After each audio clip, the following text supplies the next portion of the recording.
جميع مصادر الدخل القائم على أساس التقوية والمعرفة والابتكار، فإننا عازمون على جعل الاقتصاد الرقمي أولوية ورافدا للاقتصاد الوطني، كما وجهنا بضرورة إعداد برنامج وطني لتنفيذ تقنيات الذكاء الاصطناعي وتوطينها، مع الإسراع في إعداد التشريعات التي ستسهم في جعل هذه التقنيات كأحد الممكنات والمحفزات الأساسية في هذا القطاع.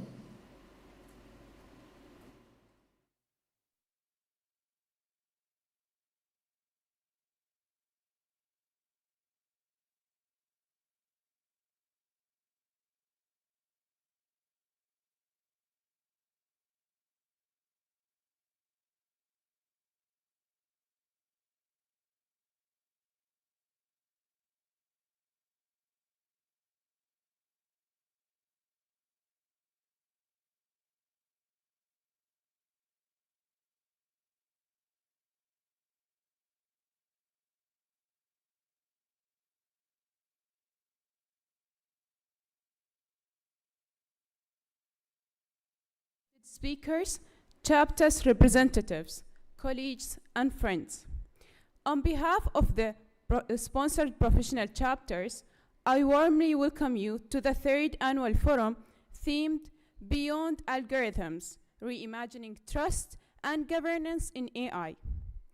This forum brings together professionals from audit, cybersecurity, fraud, risk finance, accounting, and governance to discuss how trust and accountability can be strengthened in AI-driven world. We are honored to host this event at College of Banking and Financial Studies, and this year's forum is led by IIA, ISACA Muscat Chapter, CA India, ACFE Oman Chapter, CFA Oman, and ACI Oman. It's now my pleasure to invite Dr. Zahran Al-Salti, Dean of College of Banking and Financial Studies, to deliver the welcome address.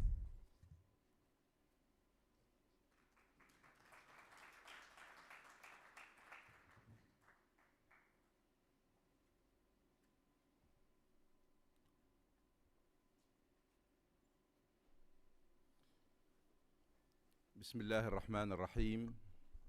الحمد لله رب العالمين، والصلاة والسلام على أشرف المرسلين سيدنا محمد وعلى آله وصحبه أجمعين. Respected Chief Guest, Her Excellency Zahra bint Muhammad Rida Al-Lawati, Deputy Chairman of the State Financial and Administrative Audit Authority for the Audit of Authorities, Investments and Companies. Distinguished keynote speaker, valued presidents, chairpersons, and committee members of our sponsor professional chapters, esteemed members of the College Advisory Committee, distinguished speakers and delegates, dear faculty, staff, and students of CBFS. Assalamu alaikum wa rahmatullahi wa barakatuh, and very good morning to all of you.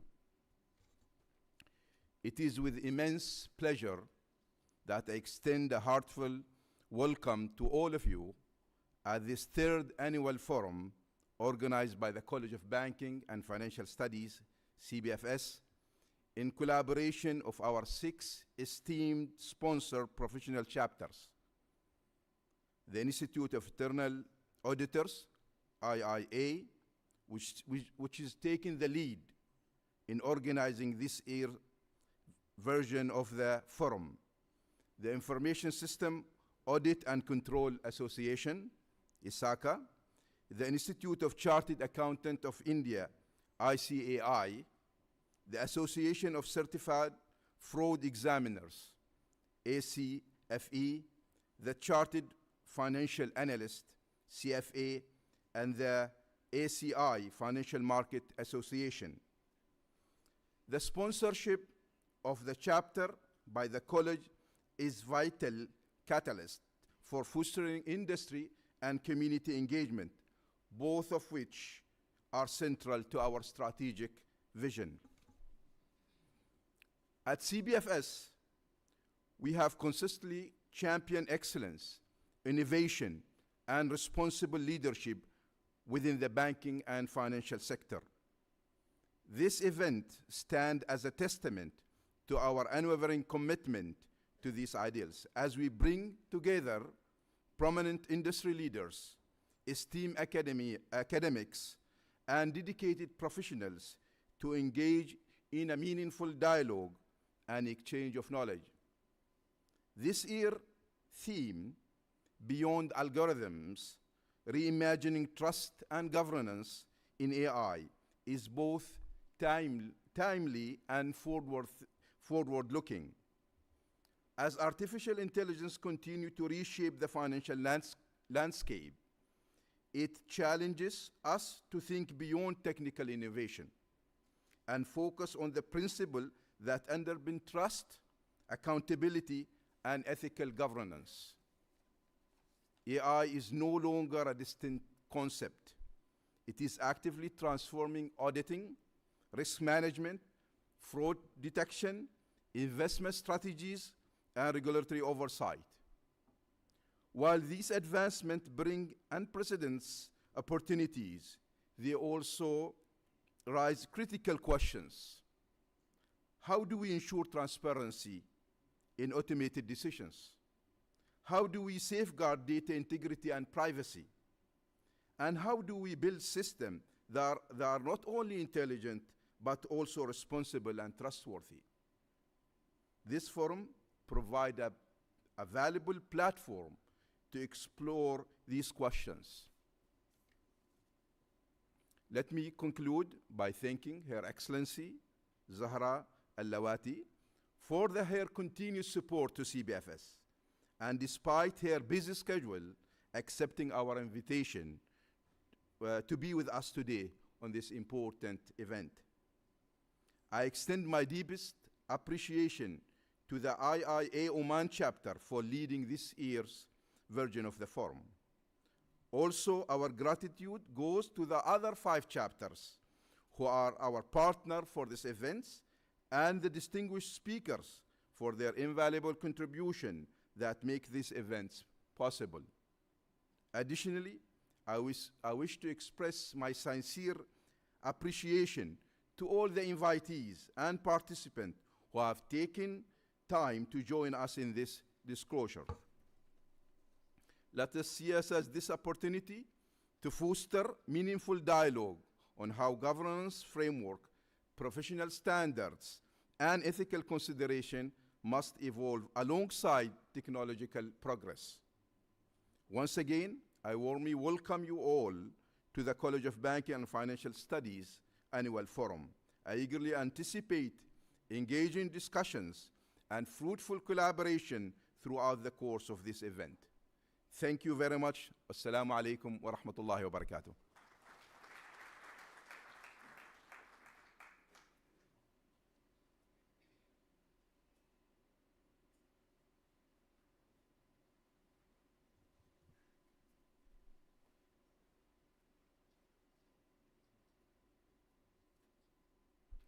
Thank you, Dr. Zahran.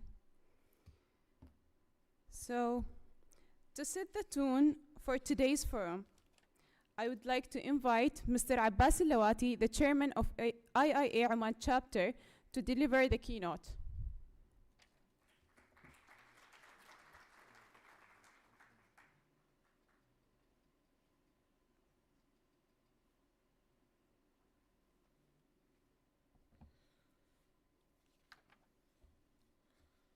Assalamu alaikum wa rahmatullahi wa barakatuh. Your Excellency Zahra Muhammad Al-Lawati, Deputy Chairman of the State Audit Authority. Dr. Zahran Al-Salti, Dean of College of Banking and Financial Studies. Esteemed guests, respected executive regulators and leaders, chairmen and leaders of the professional chapters, honorable speakers, panelists, and our value audience. Good morning. It is truly an honor and a privilege to welcome you all today to the 3rd Annual Joint Chapters Forum. It's no surprise that we're having this event during month of May, which is known as the Internal Audit Month. Today we gather under a powerful and timely theme, beyond algorithms, reimagining trust and governance in AI. This is not just an ordinary topic, it's a reality we are already living in. AI is no longer a future concept. It's actively shaping how we make decisions, manage risks, and deliver services. However, while AI brings opportunities, let's not forget that it brings dimensions of risk along with it. We've got bias risks, we've got ethical risks, we've got decision-making risks, regulatory uncertainty, and cybersecurity vulnerability. And most importantly, how do we maintain trust in these AI systems? This is where our role as leaders comes in place. We are no longer just adopters of technology. We are enablers of future. We must challenge how AI systems are governed, ensure accountability in automated decisions, strengthen risk management and governance framework, and also promote transparency across different levels. But let me be clear here, we cannot do this alone. This is why we have this forum today. It brings together audit professionals, cybersecurity leaders, finance and accounting experts, regulators, and policymakers. In Oman, we have a unique opportunity, and I believe most of you last week have seen the news headlines. It says Oman plans to build dedicated AI zone and economic diversification push, and also Royal Decree 50/2026, where it mentions that Oman is planning to have AI special zone at Muscat Governorate. So the question that we need to ask ourselves now is that, are we still in that phase where we are telling ourselves or asking ourselves, should I start using AI or is it still a bit early? Whereas the Royal Decree shows you that we are at implementation stage. It's not any more planning stage or initiation stage or good to have stage. To our audience, I encourage you to engage, challenge perspective, and benefit from today's discussion, because the conversations we have here will shape how we govern tomorrow. Thank you, and I wish you a successful and insightful forum.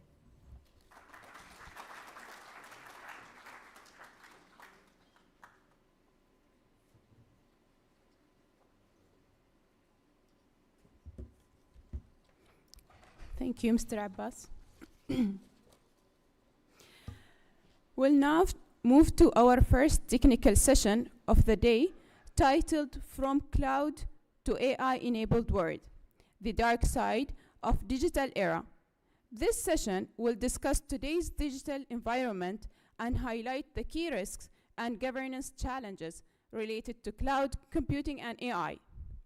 It's my pleasure to invite Dr. Haytham Al-Hajri, Head of Cyber and Information Security from Oman Housing Bank, to deliver the insightful session.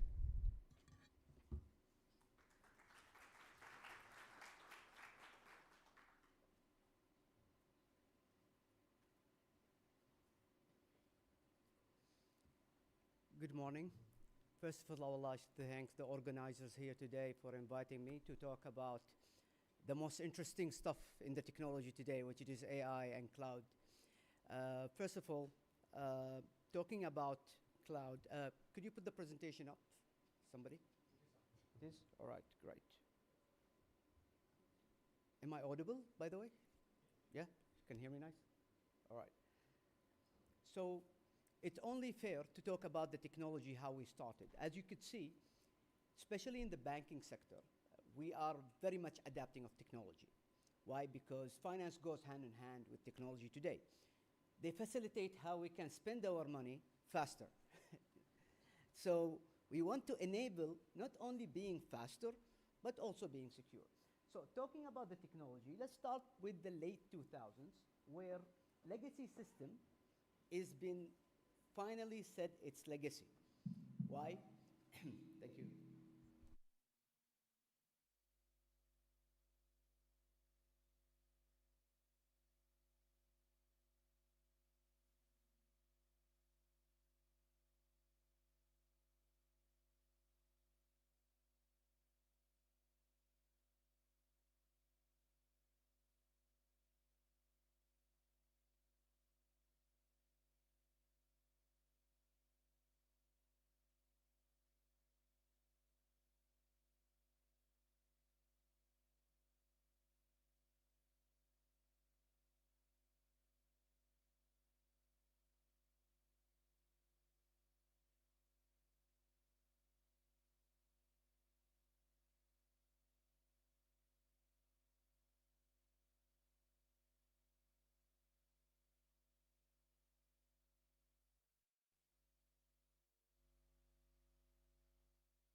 And then whitelist whatever things in his home. But I said, why we just lock him in one geographical location?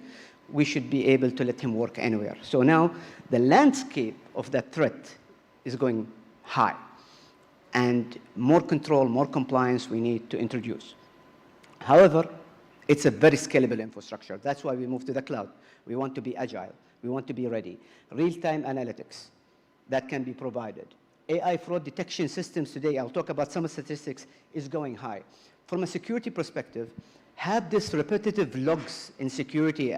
It can be missed by the normal human eye, but not with an AI. An AI is trained if it was properly trained. Again, there is a problem with AI. I have to properly train it. So if it is properly trained, it can identify abnormalities that we have and can flag it faster for a human being to take a decision whether it's a real threat or not. And I have to emphasize, real threats can be identified by human after the use of AI. not before. So AI should not take the decision in behalf of the human factor. And for many reasons, because still AI is maturing. Hyper-professionalization, AI-driven customer experience. Now, one of the open banking projects that we have looked controlling technology is ability for banks to be a purely digital bank, meaning I don't have to let the customer come to a branch or come to an HQ to solve a problem. From the app, he verify himself, and in Oman we have this great infrastructure, now have PKI through Thiqa application. He can identify himself through his ID and then log into the system. And he can ask anything he would like to do in the application itself. I don't require him to take a long journey to find a parking and create a lot of traffic, and I think everybody in the morning experiences that every day. And then to do a small task. Sitting at his home, digital banking, upload his ID, communicate with the bank, verify he is a real person, check with our partners in Mala'a, CBO, and other places to check that he's legit and he's fine and his core credits are all good, and then we can supply the service.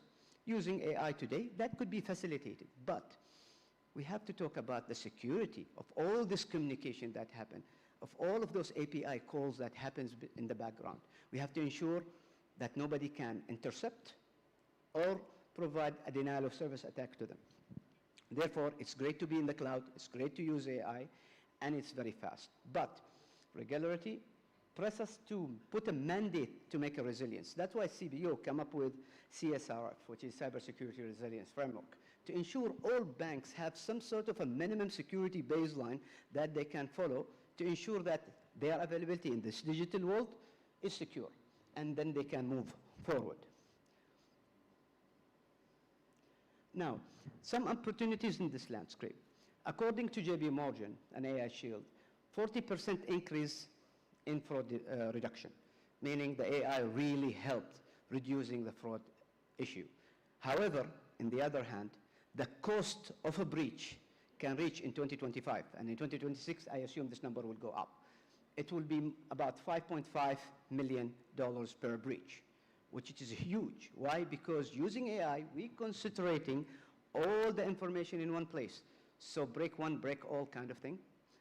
90% are financially motivated. All breaches that happen, they want to make money. Very few gap nowadays, they are really hacktivists, what we call them. They wanted to hack not because they want financial gain or politically motivated. They wanted to prove a point that they are better and faster and agile and so on. But now everybody is doing it for the money, mostly. There is still good 10% gap for the good people who used to want to make a point, or they create hacking for good, or they call it hacking for good. So AI-driven fraud detection has reduced losses, cloud-enabled global communication, faster communication, intelligent automation cutting optimization costs by 20 to 35%, and by the way, this is a very modest. It can go up to 60 and 70%. Again, there is the issue of, may AI replace us as humans? I say no, for a very simple reason. You see, with the adaptation of a lot of technologies, latestly Claude came out with a very good framework in creating and developing tools, and we use it personally. However, all this code, all these applications needs a human being to view them, to make sure that it was correctly done and it meets compliance. And I cannot depend on AI on that. It has to be a human being.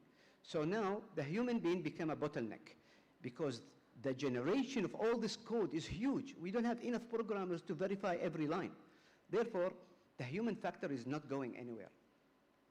As a matter of fact, AI is enabling them to do more work that require more specialty, that requires more workforce to actually review all this AI generative materials and information. Now, let's talk about the dark side a little bit. I try to highlight the good, the bad, so we can have the full package. Now, increase attack surface as a multi-cloud environment expand and unmanaged. Now, this issue exists at a global level. Let's talk about Oman and what Oman is done through the past 20 years. They established a lot of ground rules. One of the major ground rules that established that any Omani citizens or Omani information should be only resident within Oman. That means you cannot host it outside Oman. Whatever cloud you are using, you are free to choose any cloud you want as long as it is hosted in Oman. Of course, that have introduced some technological challenges. Oman market is very small. Big organizations don't want to spend that much money and don't gain a capital on them, a capital gain. However, there are flexibilities has been provided, some exemptions has been provided, but with controls, meaning even if I had to host tomorrow in another country, that hosting is guided and mandated by CBO, CDC, and MTCIT. They all provide those rules and regulations to ensure that our information is protected. Data is the next gold, or they say data is the next oil, because leveraging this data can be sold in many different ways. Data concentration, we talked about that. Data now is collected and stored in the cloud somewhere.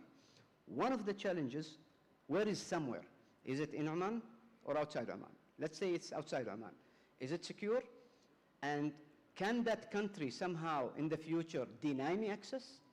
If they did deny me access, what did I lose? What contingencies I put in place? How I can get that data back? And foremost, how can I protect that data that I put in that country? So all those regulations in place. Now, with this technology, with this innovation, I'm highly dependent on the vendor who's going to sell me this technology and then train my people and my staff to use that proper technology. And by the time they are expert in this technology, guess what? 5 years is gone, new technologies arrived, and I need to depend again on the vendor. Therefore, it's highly dependent on the vendor. So your relationship with your vendors, with your technology makers, should be really tight, because whenever something happens wrong or things go south, as you say, you're going to call your vendor first, and he will try to solve it for you. Now, with the AI moving forward in the world, it is important that we look at different aspects. One, is the AI I'm using today is locally hosted or internationally? Now, Oman is working in national LLMs. They enhance it, and I have seen from His Majesty, he emphasizes we need to localize AI. And you have seen recently, just this week, that there is a direction to establish a whole AI park in Oman and to localize this. Why? Because the next generation is highly dependent on AI. Accuracy, speed, automation, and we cannot really depend on hosting this information outside our country. We have to make it local. That's why data sovereignty has been emphasized in all the laws and regulations here in the Sultanate of Oman. Cross-border data hosting create an exposure that we are not looking to really partake. And I would like to say that Oman was one of the leading in this era, ensuring that all our services are hosted locally. Recently, just enforced PDPL, Personal Data Protection Law, in 5th of February. It come in full compliance. Why? Because they want to direct companies to take care of our personal data, making sure that this personal data remains secure, resilient, and again, not shared in a wrong way. I mean, I think a couple of you remembered a couple of years back, somebody will call you, hey, I want to sell you an insurance schema or something. First thing you ask, how did you get my number? They said, oh, we have a partnership affiliation with so-and-so. But I didn't give you my consent. There was no law. And from that, all these laws or regulation have been put in place. Now, what AI risk in banking specifically? Algorithm bias. We really, with the technology evaluation, we cannot really trust the bias with that algorithm. We have to fine-tune it all the time. Black box models, lack of explainability creation. Somebody will say, if my loan was approved by an AI agent, how I ensure he was biased? Why did he take this decision? I want to talk to a real human being, because human beings really focus on emotions. So if the person in front of him really beat up, he's emotionally damaged, he can understand human to human. But with AI, he only reads the facts. Your score credits doesn't allow you to get a loan. Final. So we need really to work with the bias and make this AI more humane. Model drift. We have heard about hallucinogenics in AI. Yes, it exists, and it exists in a longer and bigger scheme. Now, banks cannot really explain, or financial institution cannot really explain why this AI take this decision at that time, because the complexity of the code is really huge. Therefore, we have to be very transparent when we talk about AI adaptation. So the AI can automate stuff for us, but we need a human factor, a human being, to sit there and explain why this AI took this result. And we have to be very transparent with, as well, with the management, with the regularity, that's why we need to go down that route. All right, so what are the attackers using today? Automated phishing. Guess what? All cyber criminals around the world today, they use AI to attack us. Now they are more sophisticated to attack a human factor. So what we need to do in return, we have to adapt the protection AI to fight this AI cyber attacks. Therefore, it's no longer of a matter of, should I adapt or not adapt? The whole security industry now have AI enabled on it. Why? Because the automation of the protection that happens is the same weapon that has been used by the bad guys. So I need to be at the same level to protect against it. Deepfake and voice fraud is happening. And I'm sure you have seen during this war a lot of videos that someone's come up and talks, and you think, did he really say that? Is he allowed to say that? But then you discover it was a deepfake. They are getting really so good that they are now making videos to leverage some people and say, if you didn't pay me, I will damage your reputation. By the time I publish it in social media, even if it's proven to be a deepfake, but the damage is done. So to avoid all this together, sometimes you end up combating it by different ways. Therefore, deepfakes now can call and pretend he have the information leaked in the dark web. How many people here shared their ID in WhatsApp? How many of us shared in WhatsApp? Only few? Come on. I guess all of us, yes. So your ID somehow available in the dark web. So somebody can take it, pretend it's you, use a deep fake, call and change the voice, even can call your brother and he wouldn't know. And tell him, hey, listen, I'm stuck somewhere, I need some money. And that happens. And that's happened in a regular basis. Now, how are you going to combat somebody who's calling you, giving you the real information, giving you an ID, date of birth, everything you need, because he has the information via calls. Now we need a secondary, a third kind of multi-factor authentication to be enabled to ensure that the same guy is genuine. That's why we need to put more controls, more AI controls to combat against such a thing. Now, some real-world cases. I know you guys like to see real-world scenarios. You don't want to take my word for it, right? So, Capital One in 2019 misconfigured AWS WAF enabled a huge attack in their system. Now, it's not only enough that I'm adapting technology, I want to make sure my vendor knows what he's doing, he's capable, and he's certified. Now, our other problem is, let's buy an AI WAF, let's buy an AI security control. Yes, I have the best AI security control in my organization, but guess what? Neither your staff or your vendor is able to give you 100% return of investment on that.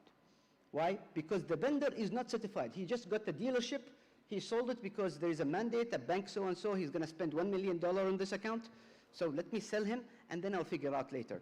You know, this is the exactly same scenario with companies who sell you stuff without security in mind.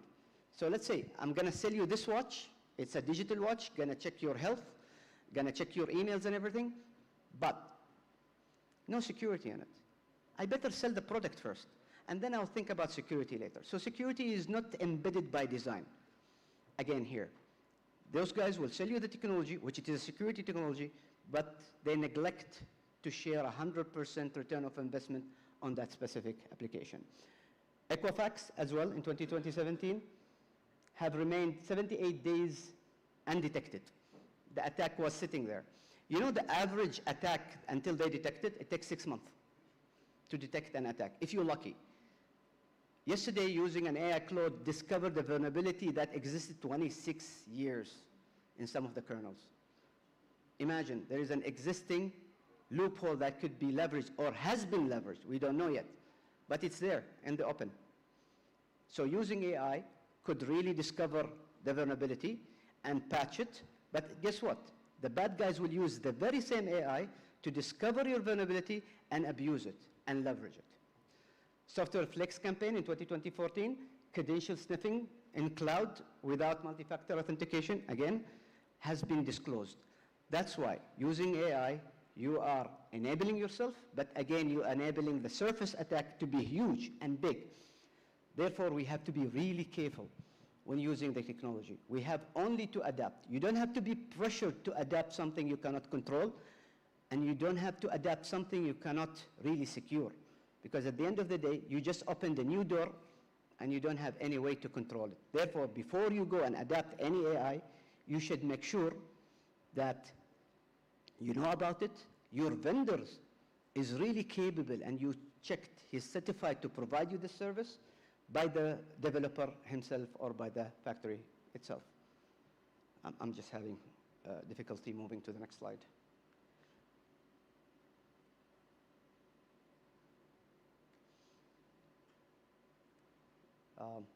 Technical help. I need an AI to help me move the next button.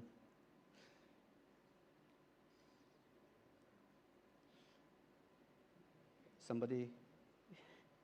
All right, so, yeah, finally. All right.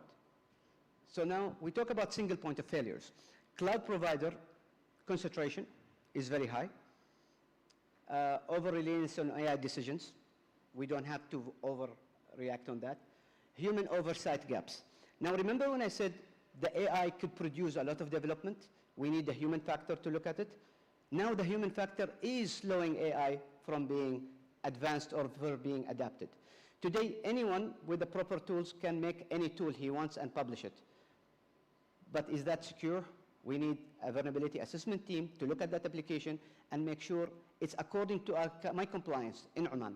Not international standard only, but I have to meet Oman compliance, which, by the way, Oman compliance is getting better and sometimes more advanced in controls than international regularities.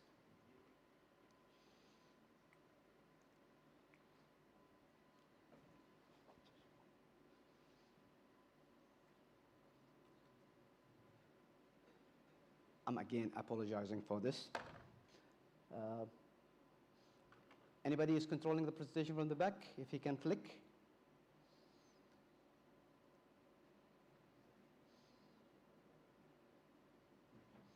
All right, while we are moving to the next one, let's ask this question. Are all banks in Oman in control of their own systems or not? Let me take a consensus from the crowd. Do you think you control the data and the system in your bank 100%, or you depend on a third-party vendor and a service provider? How many people is with I'm control of 100% of my data? Raise hands. No? One? Okay. Why? You control it. Uncontrolled, yes. How many people believe that they have somehow a control on their data today? Any? Few please. All right. Now, do you know the habit? You wanted to write a letter to someone. You're using a Copilot, Gemini, or you're using OpenAI, ChatGPT. You know, to make life easier, what you do is you upload your personal information like the ID. I have seen it, by the way. Senate offices, some of them, they say, I can create a letter for you. Just give me your ID. They pop it up in that AI, and the AI have your data. You know what's the problem? It's not registered AI. It's just open public AI, meaning you don't have to subscribe to it. The data is not bound to you. It's public usage. And then he creates the letter and so on. So our data is being shared and overshared in multiple platforms. Now, with systems that we have, the banks control, or financial institutions control a huge part of it. But still, some parts are given by mutual understanding and NDA signing and so on, but they control some of the incident as a service. Therefore, we are not 100% in control of our data. Now, 78% of customers want AI explainability, meaning why the bank took a decision to give me this much loan only. I would like to know. You can use AI, but why did he take this decision? Based on what factors? Based on what data? And where did you get this data? Again, of breaches exposed personal data, almost 60% of breaches expose personal data. That, of course, is there.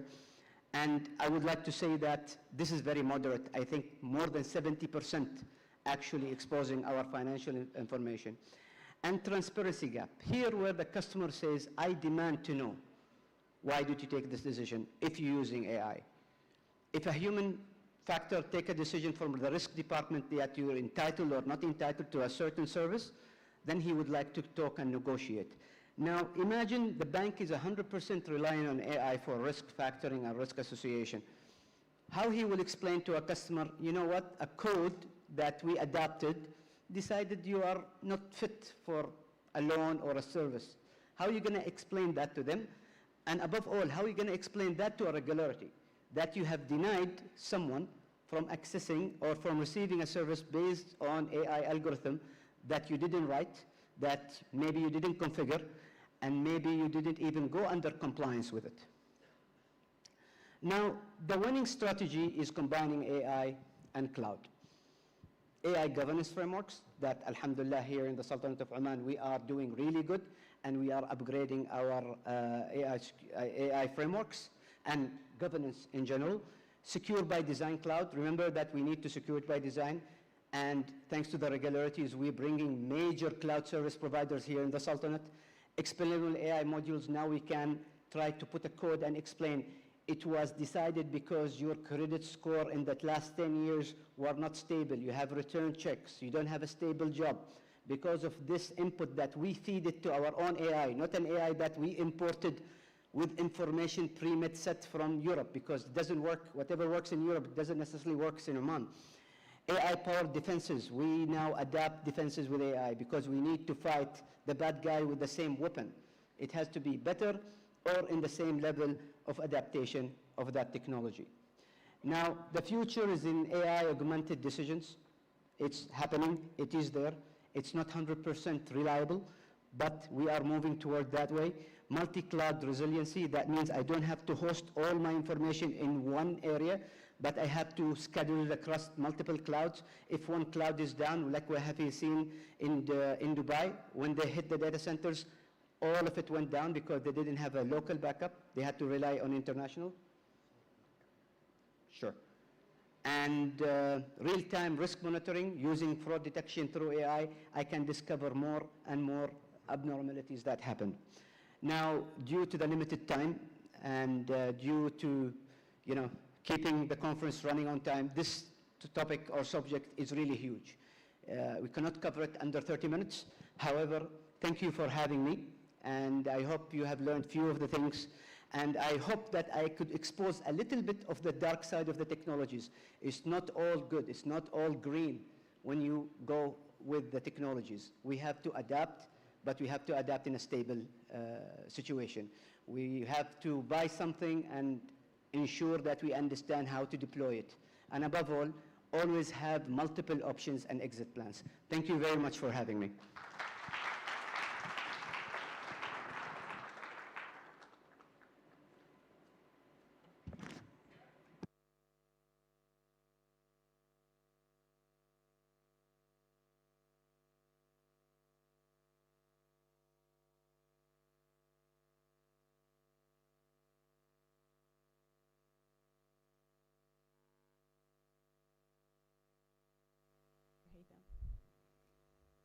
So, we now move to the panel discussion titled AI Risk and Opportunities, Perspectives from Audit Cybersecurity, Fraud, Finance, and Accounting. The panel will bring together the experienced professionals from different fields to share practical insights on how AI is impacting risk management, assurance, and decision-making. Our panelists for today are Dr. Suad Jassim, Associate Professor from CBFS.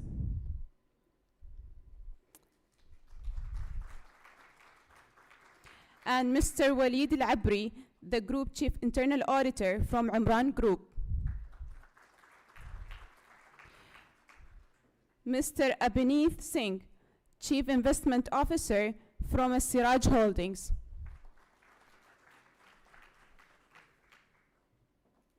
And this session will be moderated by Mr. Abbas Silawati, the Chairman IIA Oman chapter.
صحيح هم ناجين نكمل.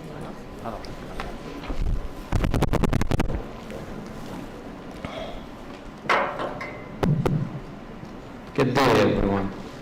So, as I have mentioned in my opening keynote, that AI is not a future concept anymore. We are currently living this future. So, just a refresher for us. We all recall how many days it has taken for AI to reach 1 million users. It has taken only 5 days. That's a technology revolution which has never happened before. I've checked the Financial Times as well, and I've seen that 800 million users were reached within less than 3 years. Internet has taken 13 years. Not even telephone was able to reach that, not even electricity. So anyways, without further ado, I'd like to introduce my panelists today. So we've got Waleed Al-Abri, who is CIA, CRMA, seasoned MBA. He's also IIA Oman board member.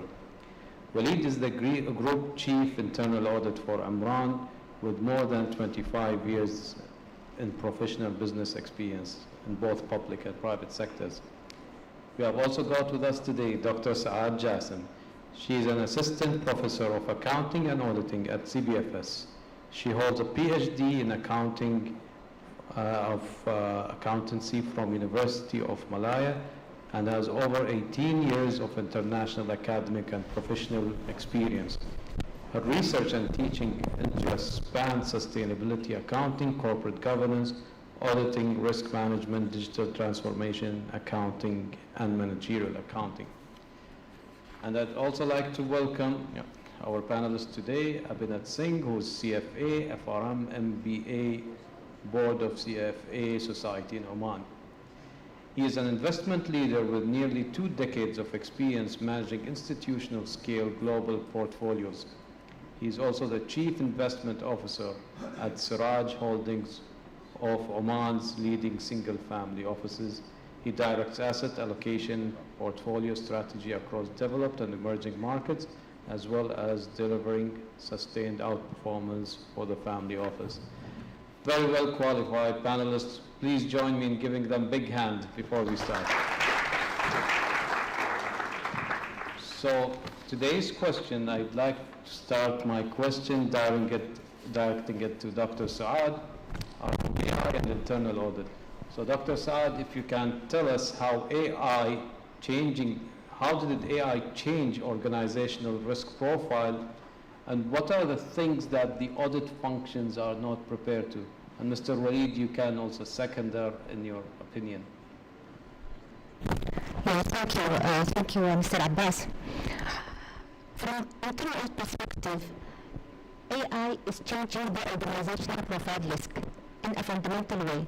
So we are moving from traditional transaction level risk to system level risk. where decisions are increasingly made by models and algorithms. You know what makes this more complex is that risks are now interconnected. If we are talking about cyber risk, data risk, fraud risk are all linked. So a weakness in one area can directly affect the whole system. For example, cyber breach can lead to what? Can lead to fraud or data manipulation. These systems operate like black box. We can see input, we can see output, but how these decisions were made? So if I'm talking about the auditor's function and still catching up is an understanding these systems.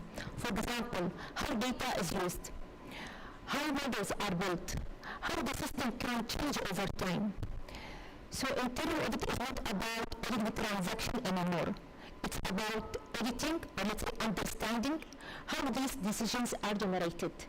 So we can say we are moving from auditing what happened to understanding and auditing why and how it happened. Great, and Mr. Waleed, if you want to add something to what Dr. Saad has said from practical experience or fieldwork experience on ground. Yeah, thank you, Abbas. Thank you, Dr. Saad, for introduction. Actually, I'd add to what Dr. Saad mentioned. She mentioned very important thing. She touched up on the human factor. As also Dr. Haytham mentioned in his presentation, we need to understand those risks that are brought by the AI. AI, it's a fact. So we need to be prepared. As an internal auditors, we need to be prepared. And as in entities also, we need to be prepared. We need to understand what is AI. Because I'm sure most of the organizations now, they are using AI. Either they know or they don't know, by officially or unofficially by the employees. So the data are being, shared. Some of the functions are using AI without their even knowledge. So we, as an auditors, we need to be prepared in terms of, first of all, educating ourselves as an audit team to understand the risks brought by the AI. And then we need also to, we can also, because of this understanding, we need to expand our scope. Now, using AI to audit AI. This is very important thing. Like Dr. also mentioned that you can use it in continuous auditing, continuous monitoring. One more thing also we can do as an auditors. We need also to utilize AI. There are many tools now available in the market that are designed for the audit team. Because it is so risky as an audit team if we are using, depending on AIs and models that are developed for the business use. Because again, those could have risks like data risks, like privacy risk, like explainability risk. So this is from my perspective. So I think both of you have set the context and the floor for in relation to broadening risks of AI, which also includes cybersecurity risk. And here, Abinet, I would like to ask you, how did AI change the threat landscape around cybersecurity? Hello? Is it working? In terms of cybersecurity risk, I think Haytham gave a very good presentation to touch upon the risks that were already there. And obviously, with the help of AI, the market participants and fraudsters are using those risks as a leverage to themselves. I think, in terms of defense to the new technology that are coming, it's always a asymmetric warfare, because anybody who's wanting to get into your system, be it your personal data or a professional data or be it a company, they have to be right just once, and you have to protect your data and your organization data probably at any time. It's like you have to be right 100%. And with the help of AI, I think these fraudsters will increase the scale, size and sophistication in terms of how they can do it. I think Haytham touched upon phishing. So initially, if you remember, At the dot-com era, it used to be very normal phishing when we used to get emails that, okay, you need to have that particular form filled. And over the period of time, people understood that these emails are fraud and all these things happened. Obviously, it took time for different people to understand at different loops, but eventually it did happen. But now the kind of sophistication that these emails have, the kind of pages it will take you, it would be very difficult for a layman, even advanced expert, to differentiate between a proper mobile banking site, for example, Bank Muscat, and a fake one which was created by AI. So I think the scale is entirely different, and the sophistication is at a different level. Secondly, if you look at the augmentation and the deepfake reality, so in terms of the frauds that are happening, is 2 years back, the quality of the videos that deepfake used to produce was quite inferior, and you'll see the video and understand that, okay, this is not looking right. But now, with the current generation of the videos that are available, it's so good that even the person who's done in video, would be difficult for him to even say that, okay, I'm there or not. So I think going forward, like Haitham mentioned, is you need to have processes which will have humans in the loop, because if you outsource everything to the machines, then definitely there would not be a time to have a loop check. And then it's very difficult to put genie back into the bottle. I think AI is so fast in learning. The exponential learning curve for AI is so fast that by the time we catch up with the fraudster, the fraud has already happened. So recently, I'll just share one example. The UK-based business, although we are talking about it, but the CEO basically, they got a conference call invite from a CEO, and the board was present, and it was all a deep fake video and voice, synthetic voice indication. And everybody was understanding that there is something amiss, because you will not allow, and CEO was basically pressurizing people to make a payment of around $5 million to the vendor. And but eventually they have to do it, because the level of data that he was presenting on the call was, he had access to the data internally, documentation, plus the video authentication and the synthetic voice modulation. So I think as an organization, you need to have processes in which governments have humans in loop, and at any point of time, you should have someone auditing the functions which are happening, especially when it's related to data and money. I think that's most important. Great. So you have touched upon governance and also deepfake example that you have shared. So Walid, my question to you is that in terms of governance failures, do you have anything to say about it, on how it appeared in the fraud programs? Actually, I would say in terms of governance as documentation and policy and frameworks, maybe we are in a good shape, I would say. However, the challenge is the implementation. Implementation still not up to the speed of those frameworks. So it is not about the governance in terms of system. It's about, I would say, implementation. Implementation is all about controls. We need to have controls. It's all about, for example, we mentioned the human oversight. Those, we cannot rely on AI output and we take it for granted. We need to have human oversight, human validation. The example mentioned by Dr. Haitham, he brought a lot of examples in the banking sector and related sectors. It's all, I would say, lack the human touch of it. So I say this is the very important things. Explainability. We also talked about explainability of decisions taken by AI. Validation. One of the issues that we need also to emphasize on. Multi-factor authentication, other means of validations. And bias also, the bias in the data and the completeness of those data that we use to train the AI models.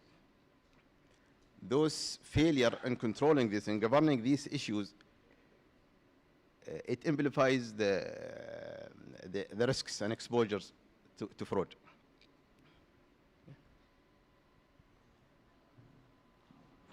And Dr. Saad, if you Yeah. want to add something. Yeah, thank you, Mr. Walid. Actually, there are many examples. Thank you, Dr. Haitham. He shared some with us, and also Mr. Abinet also shared about the deep fake.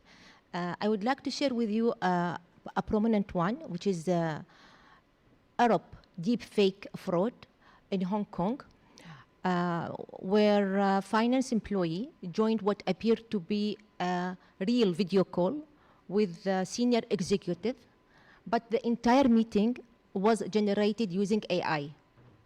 This led to a significant financial transfer being approved, reached to $25.6 million.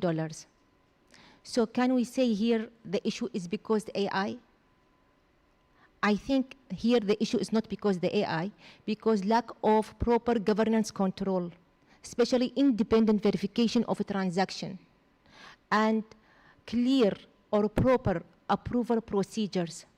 Even in GCC, we have seen several documented cases of business email compromise and payment to fraud, where attackers impersonate suppliers or executives, request urgent transfer, sometimes using advanced techniques to make communication more convincing. So I think this issue is not about the technology itself. It's about gaps in governance process, especially weak verification process. So here we need make sure there is a proper documentation and audit tail.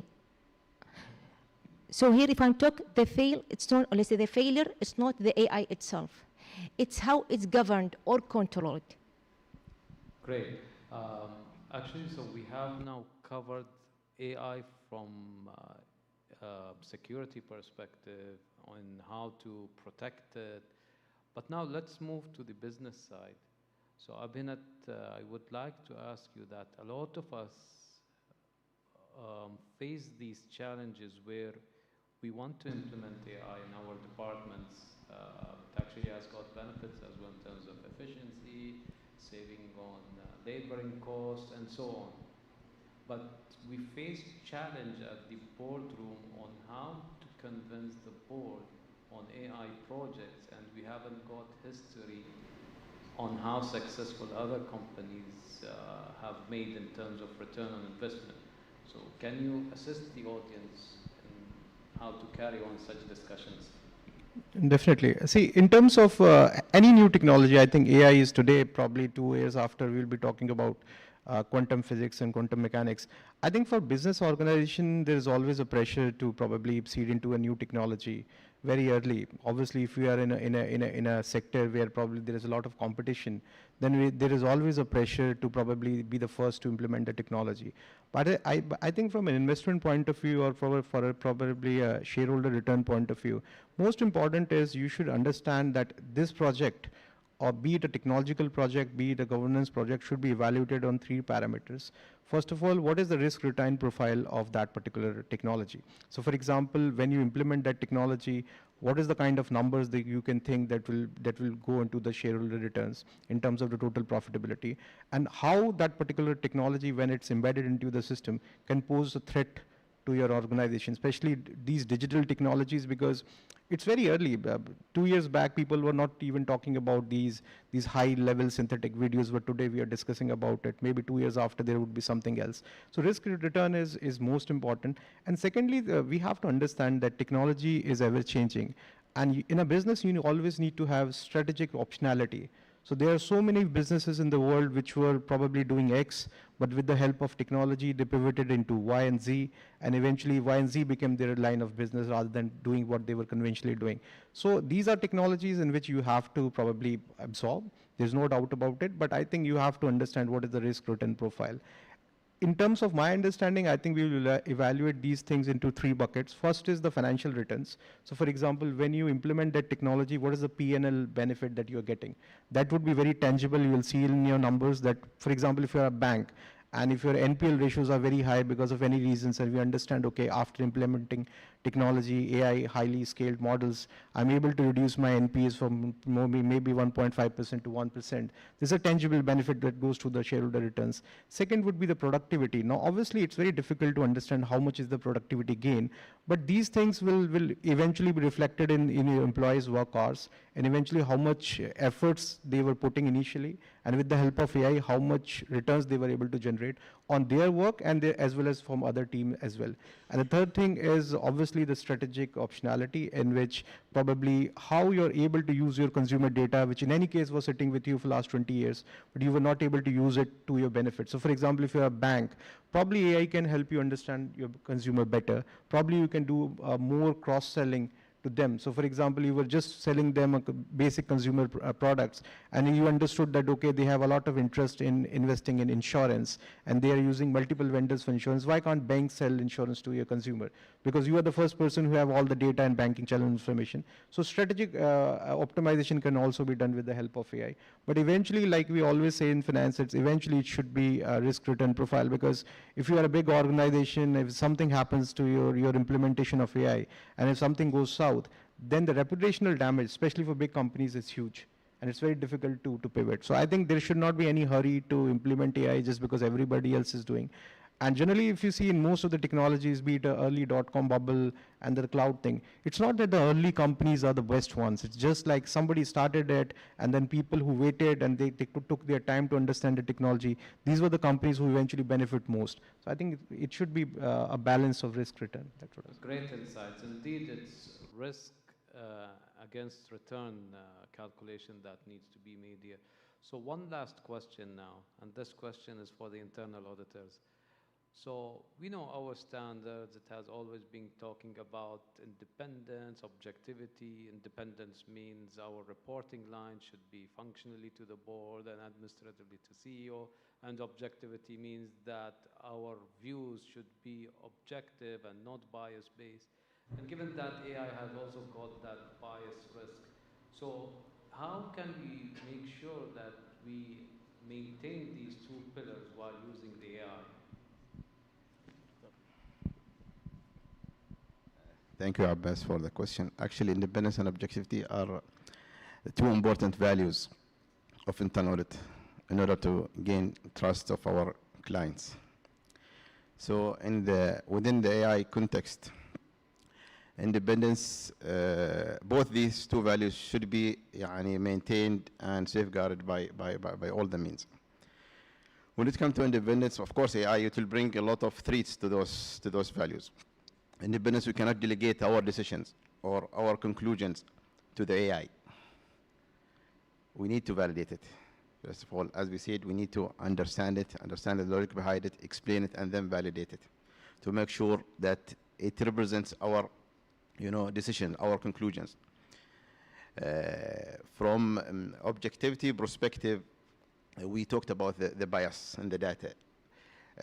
In terms of its suitableness for our purpose, or in terms of these models could be updated, could be trained on outdated data. So we can use the controlled AI output as an audit evidence, but it should not be used as a conclusion or opinion.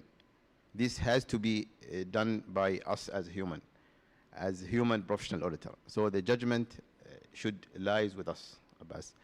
That will maintain our independence and objectivity. If I just may build on that, is that okay? Okay, so I would like to share with you the recent research paper published in International Journal Accounting Information System entitled Challenges and Opportunities of Artificial Intelligence in Auditing. They highlight the risk of auditors over-relying on AI, especially if the output are not fully transparent or explainable. They find that it's directly affect on objectivity. If we are talking from objectivity perspective here, the auditor should not accept AI output at face value. They have, they must assess and challenge them. But what I think, the challenge is not only avoiding over-reliance, but making sure we have a clear control around how AI is used. If we are talking from independent perspective, this what need governance. What I meant here, how AI output are reviewed, who's responsible for validating them, and also we have to have a proper and clear control. So yes, AI can identify pattern, but the responsibility to interpret and analyze and assess those results must remain with the auditor. Agree AI what? Enabler, right? But here, he's not a substitute for professional judgment. Independence and objectivity are not only principles, they must build into how AI is used. Thank you. Great. So this brings us to the end of this panel discussion. So the key message for us is use AI, but make sure that you're using it safely.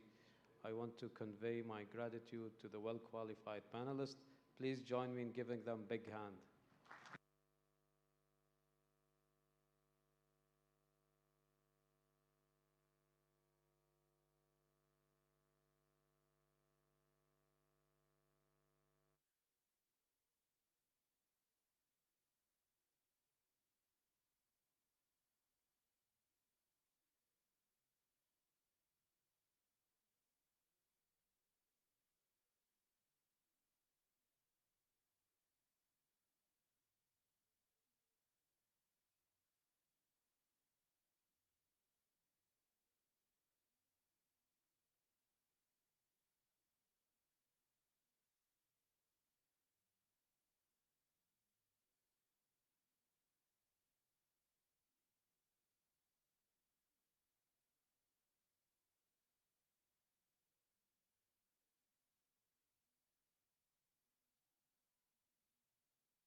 Ladies and gentlemen, we will now view a short video highlighting IIA Global and the College of Banking and Financial Studies.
Well, we now move to the recognition segment of our event, where we proudly honor individuals and organizations for their outstanding contribution and achievements in the field of internal audit and governance. Internal Audit Best Practice Recognition for 2025. This recognition is conducted in collaboration with Financial Service Authority, FSA, and is based on a comprehensive evaluation covering governance, risk management, audit methodology, technology, and value-added impact. The recognition will be presented by Her Excellency Zahra Al-Lawati, along with Dr. Zahran Al-Salti and Mr. Sami Al-Sulaimani from Financial Service Authority, and I would like to invite them on stage.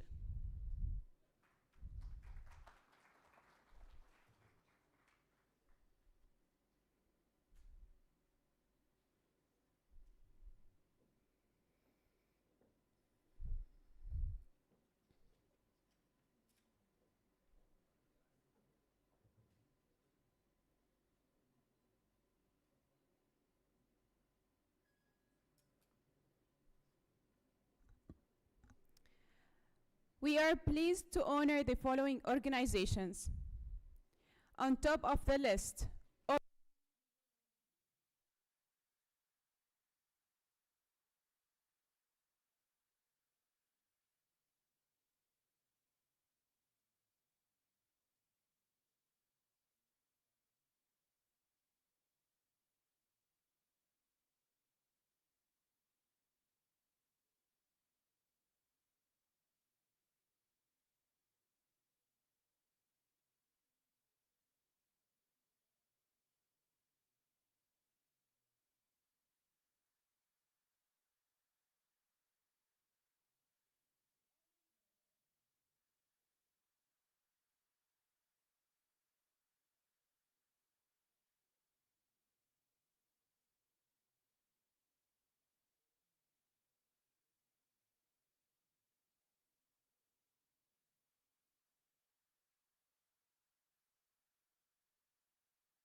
मेरे देखने को ले आए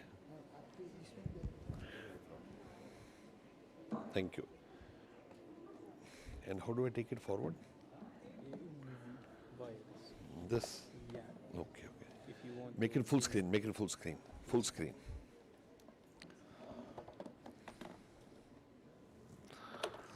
So when you change, it will automatically change here. Yeah. Huh? From there, it will change? Yeah. It cannot be full screen. Here, how will I change?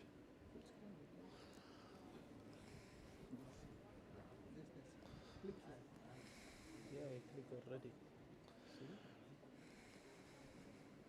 And how do I take it? If I go to forward, how do I take it? This one, full screen. No issue. Then let it like that only. Okay. And if I go ahead, I go like this. Yeah, yeah. This one? Yes. Not This going. one. Yeah. This one. But you have to do it from that side, huh? Which side? This, that one. Okay. Yeah, the click. Do with the clicker. Yeah, yeah. Where is the clicker? Yes. It will go from here. It will go like this. Yes. Not going. Because it is not Not going. Yeah, yeah.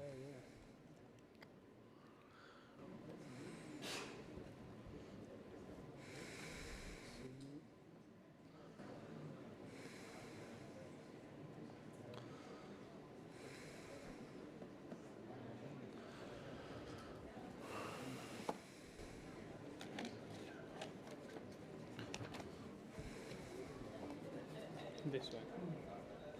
Okay. No. With this? With this or this? Okay. Is it going there also? Yes. Very good. Very If good. you This don't is need nice. this I one, don't yes. need it.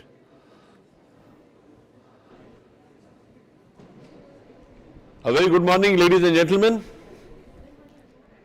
I am truly honored to be amongst you this afternoon. This morning rather. It's afternoon in India. And I want to take you to the exciting world of AI. Why you want to use technology, why you want to use artificial intelligence. 3 reasons. Reason number 1, there are so many monotonous work which you do at home, which you do at office, and you want to get rid of that. A lady was asked, why do you go to work? She said, because I don't want to do household chores. Nobody wants to do the same work again and again, and therefore you have a machine to whom you assign to do the work. Work is assigned, the outcome is important. Accuracy is important. Machine ensures 100% accuracy. With accuracy, you want timely finish of the job. I say I will finish the job on 5th. It ought to be finished on 5th. But I have so many work, messages, family, festivals, I am not able to do so. But the computer will ensure that you give the delivery dot on time. And therefore, technology is there for each and every initiative. And what is artificial intelligence? Ladies and gentlemen, artificial intelligence has changed the way we work. I happen to be the chairman of the AI committee in ICI. I'll give you the background. 12th February 2024, I took as the Vice President of the Institute of Chartered Accountants of India, the largest accounting body of the world, with more than 40,000 members and 1,500,000 students. The reason was very simple. We wanted technology to be a part of our syllabus, be a part of our training initiatives. We went across the entire globe. Nobody did that. We spoke to several experts. They said, no, accountants should only do taxation, accounting, management consultancy, and not technology. But we took a contrarian view. And today, we have more than 450,000 chartered accountants who are AI certified. So AI is important for people who do not understand technology. If you want to write an automation message, you may not know codes, you may not know any machine learning, but if you know AI, any person can write a software of his own. I will confine my session to finance and accounting, but I want to tell you, I belong to Punjab. In Punjab, there is lot of cancer. Why? There is lot of fertilizer which is put disproportionately, which calls for cancer. Now, no cancer from next 2 years, because AI will decide how much fertilizer has to be put at which land. AI will do everything for you. You see your mobiles, you see the video of a snake. 2 times, 3rd time in the morning you get up, you will find a snake coming out of the screen. AI, whatever if you want, if you are happy in cooking, you look at cooking videos, every time you will find a new cooking video. AI is artificial intelligence, and there is a misnomer that AI will outpace human, which is not possible. Artificial intelligence can never outpace original intelligence. So I come to the presentation assigned to me today. Very important thing, artificial intelligence in financial and accounting models. How do you use that? The AI revolution in finance is already here. Yes. What does AI drive today? Number 1, financial reporting and disclosures. As a chartered accountant, I used to take audit of a big listed company. It used to take me 1 to 3 months. Today I do it in 1 day. Whatever I want, what disclosure I want, what system inputs I want, everything comes. But very importantly, I will draw you to a dangerous proposition. You are aware, AI brings in hallucinations. You are aware of it? Yep. It will create its own models. So 2 things I like to tell you before I start my presentation. You use IFRS, we use IFRS. And we pay the royalty to IFRS Foundation situated in London. Now we have promulgated 23 forensic standards, ICI, which is first in the world. Anyone amongst you can use our forensic standards, which we call as global forensic standards. So ladies and gentlemen, the entire world now wants to pay royalty to us for using our global forensic standards. Going a step ahead and very important. The only issue with technology is that what output you get, how do you verify that? I put in something, what comes out, I believe that it is correct, I can't verify, and as a chartered accountant, as a CPA, I want to verify that. As an internal audit, it becomes imperative on my account to see that the information which I get is verified, is true, is correct. So for that we have information system audits. Information system audit will give a certificate, will verify that the entire data which is processed has come in the right way. How to use information system audit for the right way? On 7th February 2026, when I was the president of the Institute of Chartered Accountants of India, we promulgated 13 information standard audits, probably the first time in the world. So that whatever computer system you use, you get reassurance that everything that is coming out is in the right way. So I was telling you where you use AI. We use AI in financial reporting and transparency. The second area, audit, analysis and sampling. When you speak about technology, it is not only artificial intelligence, it is blockchains. It is data analytics, it is Internet of Things, it is more importantly cyber security audits and information system audits. The basis of every information is analysis, data analysis, and AI ensures that. Third thing, risk assessment and scoring. Higher the risk, higher the profit. People want to take risk, but calculated risk. You say a cricket match going on, till 90 everybody is comfortable. When you hit a 6 it is 94. Now to hit a century you need either a sixer or a boundary. At that time risk starts. Whether you have to stop and take one run, or you want to hit a sixer, or you want to hit a boundary. but what you do defines history. So all companies with disruption are on the verge of getting extinct or the verge of being thrown out. So risk assessment, risk appetite and the impact of each and every risk which you take can be predefined in models given by AI. I like eating sugar a lot. If I take 1 scoop of sugar, 1 scoop of ice cream, my sugar will rise this much. If I take 2 chapatis and salad, my sugar will rise this much. If I have some kebab and chicken, they will define and each and everything for you, all of you. AI is something which will now change the way how you look at yourself. Your vital health parameters are in AI. How much you walk and the impact it has on your sugar is on your AI. Whatever you want is in AI.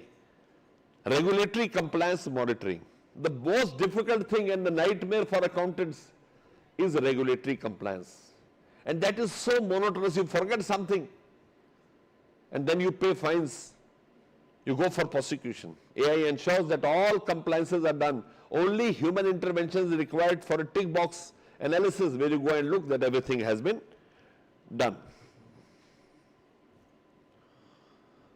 Now, AI in financial and accounting models. First, automated bookkeeping. I get an invoice from Gaurav Kapoorji. I do not put it, I will simply scan it. The entire entries will be posted. How easy? The trial balance will come. The profit loss and balance sheet shall be made. What else do I need? Second important thing, fraud detection. Till now we were only doing accounting, we would never go into fraud detection. Now with exception reporting, I'll give example. I run a company in India. My turnover is 300 crores. My year end is 31st March. Till 25 March, I have withdrawn only 20 lakh rupees as cash. And from 25 to 31st, I am drawing 10 crores rupees as cash. Why that cash is required? Do you need it for fictitious entries? Very clearly you are understanding the fraud. You look at patterns and define fraud, patterns and frauds. I have 100 employees for 11 months. And last month I have 700 employees. My profit is high. I don't want to pay dividend to stakeholders. I do a fraud and bring the employees down. There are so many examples, thousands of examples, whereby by exception reporting you see that entire year work has been done in this way. Sometimes there is an exceptional change that AI will bring out and put it on the table. When you do audit, you need analysis. Analysis with respect to anything. Analysis with respect to the money coming in, with the money going out, with employees, with the structural leaves which people take, and also the reclaiming of your expenses. Everything can be defined by AI. So this is again a break, boom. Forecasting and valuation, you use predictive analysis, machine learning to determine the patterns and define the future. How many of you invest in stock markets? Oh, number of you. How do you determine? You use certain charts. I don't want any chart, I want a simple projection what will happen with a target and a stop loss. And that has to be equitably based, that has not to be on the whims and fancies on anybody. There is a saying, difficult roads lead to beautiful destinations. In markets, you want everything ready-made so that you can immediately take a decision. If I start making an analysis, by the time I come to a conclusion, the market will run away. I have to take an instant decision. The algorithm has prepared by AI. It will immediately give a put, hello, buy, sell. I make money. Even when you cook at home, you have a water tanky upstairs. They will tell the tanky is full. All, whatever you want, anywhere. Temperature alert. You see, you have cameras all across, outside your house. I know Oman is very safe, but in India it is unsafe. Whole night I can't monitor sitting anybody is coming or not. AI has come with a simple solution. Camera will work. When there is something unusual, somebody moving, it will alert me. Mr. Nanda, get up. Somebody outside in the compound. I will take my pistol. Get ready. Oh, I'm sleeping. This is AI. Whatever you do, no issues. In camera, you see in the cameras, cars are going, no red light crossing, they will not call. The moment somebody crosses a red light, to the police, the cops, they get a message. This number of car has crossed the red light. Send a challan to him. Next, audit sampling and risk scoring, very important. In audit, you go for sampling and then determine the risk appetite, and as an internal auditor, you are answerable to the audit committee or the board to tell them that this is the risk appetite and this is your call on it. As an internal auditor, I can only highlight risk which has to be undertaken by the management, the ownership. As an internal auditor, as a fraud assessor, I can only bring out the risk assessment and leave it to the board to decide. So that is done here. Why accuracy in AI is non-negotiable? This is very, very important. Small, minor, inaccurate figure can have devastating results. AI is like a child. You see, certain children are very mischievous. Certain are very disciplined, tamed. It is for the mother to train a child. It is for the person who uses AI to train AI. AI at times becomes so wild you are unable to guess what is happening. I remember one of my friend's wife using AI to cook kheer. You know kheer? Rice, milk and sweet. She said, what sweet you want? The AI asked. She said, I want high sugar. You put 1 spoon, it put 20 spoons. High sugar, there is no definition. So with AI, you need to understand that the inputs of figures when it comes to financial and accounting have to be very correct. So you need the data bias. Training or incomplete data will kill you. The results will be difficult. You need model overfitting. The model has to be simple, which fits the system, the output which you want. You have a financial package. You have a financial system. And with that you use AI. How they gel, how they synchronize each other is very, very important. AI hallucination, very, very important. One of a person put a notice of the court to give an answer. AI gave a beautiful answer. You will be very happy to know what I am trying to tell you. It went to the court. The court also gave decision in favor of the man who bought the AI notice. 3 months after that, the person was agreed, went to the court saying all the cases quoted here are fictitious cases. The judge had to withdraw the order. None of the cases, because it will create a case for you in your favor and put a name. Nanda versus Government of India. Kapoor versus Government of Punjab. Sangeeta Suresh. Currency Queen versus dash, dash, dash. They can put anything. So that has to that needs to be verified. So that hallucination is something that is creating havoc in AI. Every system in aeronaut systems, in systematic analysis, in fraud analysis, you make a report, the report goes for prosecution only to discover that whatever inputs have been made are correct, are incorrect, have no logical bias. So that is AI hallucination. Ensuring accuracy, you need 5-pillar support approach. Number 1, high quality validated data sets, information system audit standards. Use this. You have to validate the data, validate what comes in. You put in garbage, you get garbage. Second, continuous model training and testing. It has to be perpetual, it has to be on move. Every day the testing has to be seen, so that any small mistake, any small fallacy can be detected and mended on time. Human in the loop validation. Human has to be there. You can't eradicate human. The entire technology is there to throw human out. Allah will not allow that. Human intervention has to be there. because human intelligence will find certain things which do not run with artificial logic, which goes with the experience and more importantly, the skills which you possess. Benchmarking against traditional methods. Traditional methods, your style, your working is very important. Benchmarking is very important.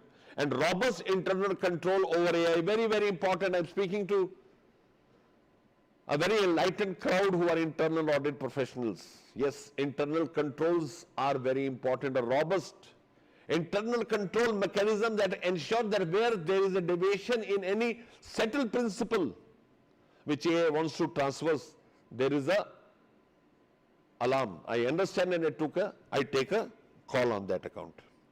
Transparency, opening the black box, very, very important. A gentleman was telling when there is a plane crash, the black box never gets destroyed. He said, why don't we make a plane with the material with which you make black box? Human mind can think anything. Mind. Wherever sun doesn't go, human mind goes there. Anything, anytime. So very importantly, opening the black box. You need advanced AI models, particularly deep learning and large language models, LLMs. You have to have the entire paraphernalia to define and determine what is required. You want a systematic analysis, predictive analysis, generative analysis to create a structural boundary so that everything happens within the same paraphernalia. Stakeholders' demand is very important. Transparency is not to show.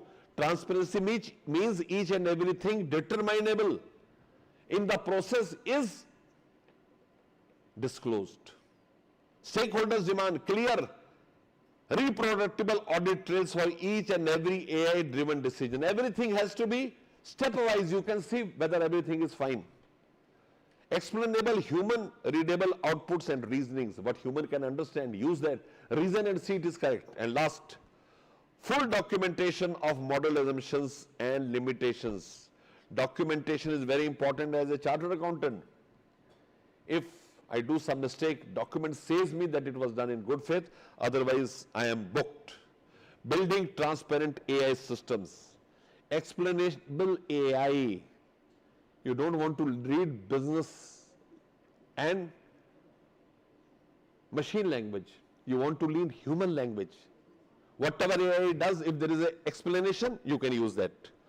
Comprehensive model documentation. All model documents are very well documented for further references. Version control and audit logs. Whatever happens, there has to be log which can be seen at a later stage. Technology brings you at a place where you cannot do crime and go away. 100 years from now, you will have the logs. AI usage disclosure. What is the usage? What is the disclosure? And governance framework, which is again very important. Governance frameworks across the country, across the world are very prominent. Regulatory expectations. AI must be auditable. Very, very important thing. Audit of AI so that you are able to bring home what you intend to. Data governance and privacy. Data which you use confidentially, DPDP is very important. Model validation and auditability. Auditability of each and everything is important.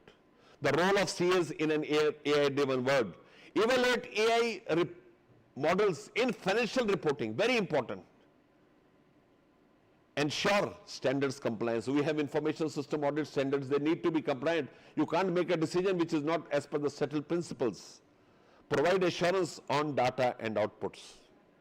You have to provide assurance whatever comes and whatever goes out is in the correct way. Governance framework for AI in finance. I'm running short of time, so I'll just very quickly rush. Model risk management. What has to be the risk management so frauds and risks can be kept at bay. Ethical AI guidelines, very, very important, so that all across the globe AI is used in the same paraphernalia. Internal audit of AI system. I told audit essentially was internal audit. Data governance policies to be similar, homogeneous across the entire globe. Board level oversight, you can see at the board whatever is being happening. Risk and mitigation, a balanced view. Independent model validation. Regular AI audits will help you take it to perfection Regulatory alignment, documents and disclosure so that everything is documented and brought before you. The road ahead, AI as a permanent fixture. Two types of people, AI internal auditor, non-AI internal auditor. An AI internal auditor has to stay. So ecosystem integration has to be done.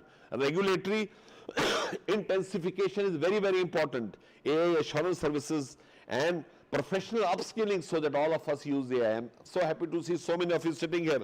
The basic purpose is how you use that. And the last slide, key takeaways. Accuracy is non-negotiable. Honesty is most uncommon. So you need to understand this. Transparency builds trust. When you are able to see everything, somebody cooking before me, I am aware of the hygiene and the quality. Regulators are evolving fast.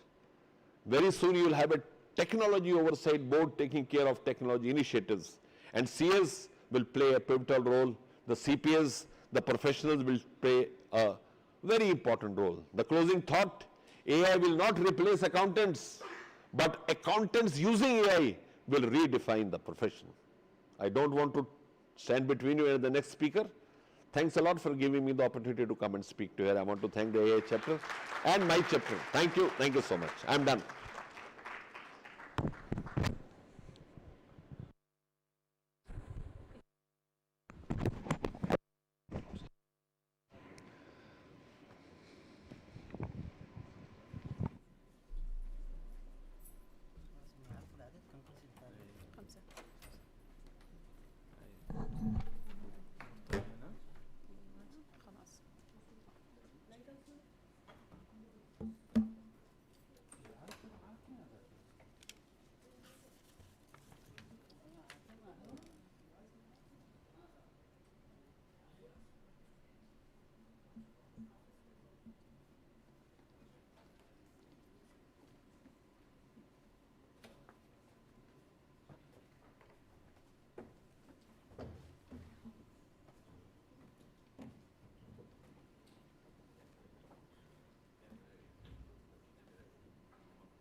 لو شغلت موسيقى ولا شيء لين ما يخلصوا. أيوه. That's it. Thank you. Can you close the door? So, thank you, Dr. Nandat, for the informative session. And we now proceed to the panel discussion number 2, titled Cross-Industry Standards, What Oman Needs for AI Oversight. This panel will discuss the need for coordination standards and oversight to support responsible and effective use of AI across different industries in Oman. The session will be moderated by Ms. Suad Al-Balushi, the President, ACI FMA Oman Chapter.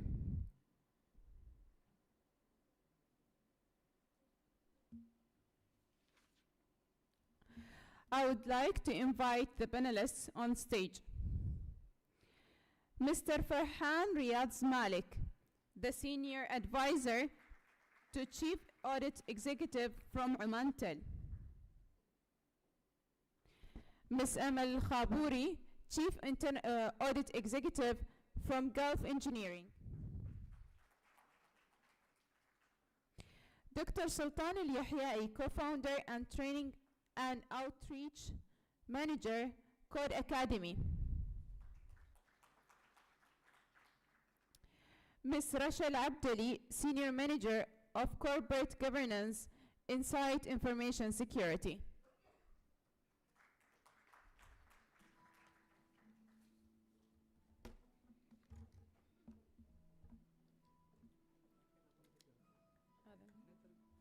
عطهم هذا ولا اوكي.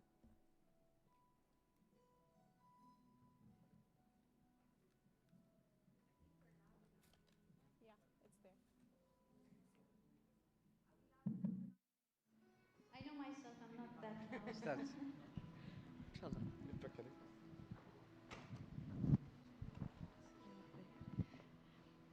So I think the first to be asked. Assalamu alaikum. And it's almost afternoon, so good afternoon, everyone. I know it's a difficult time, last session before the lunch. So hopefully we'll get you engaged enough so you don't think about the food at the moment. So I think since morning we had wonderful sessions. And Dr. Haytham, he presented on the dark side of AI, and then the panel briefly described how the risks and opportunities are there in the AI oversight. And also CA Nanda, he mentioned how AI is embedded or implemented in financial or accounting models. But now we'll be discussing coming to Oman, so cross-functional industry AI oversight and how it is implemented in Oman. And if you recall, last week on 30th of April, His Majesty issued a royal decree of establishing specialized AI zone in Muscat, which actually marks a significant acceleration toward the national vision of 2040 and the nation's digital economy roadmap objectives of 2030. And as we stand here at the unique crossroads, with the full enforcement of personal data protection law by MTCIT, which was implemented a couple of months back in February, and also we have enabled the LLM, national LLM, which is the Mu'in into the government services, and McKean initiative also by the MTCIT was established to encourage or scale up the digital skills for the Omani youth. So I think before further ado, we'll be introducing or discussing broadly on these aspects. So let me introduce our esteemed panelists. We have here Rasha Al-Abdali. She is the Senior Manager of Corporate Governance at the Insight Information Security. And we have Mr. Farhan Malik, who is the Senior Advisor to Chief Audit Executive at Omantel. And Ms. Amal Al-Khabouri, she's the Chief Audit Executive at Gulfar Engineering. And Dr. Sultan Al-Yahyai, the co-founder, Training and Outreach Manager at the Code Academy. Please give us a big round of applause to our esteemed panelists.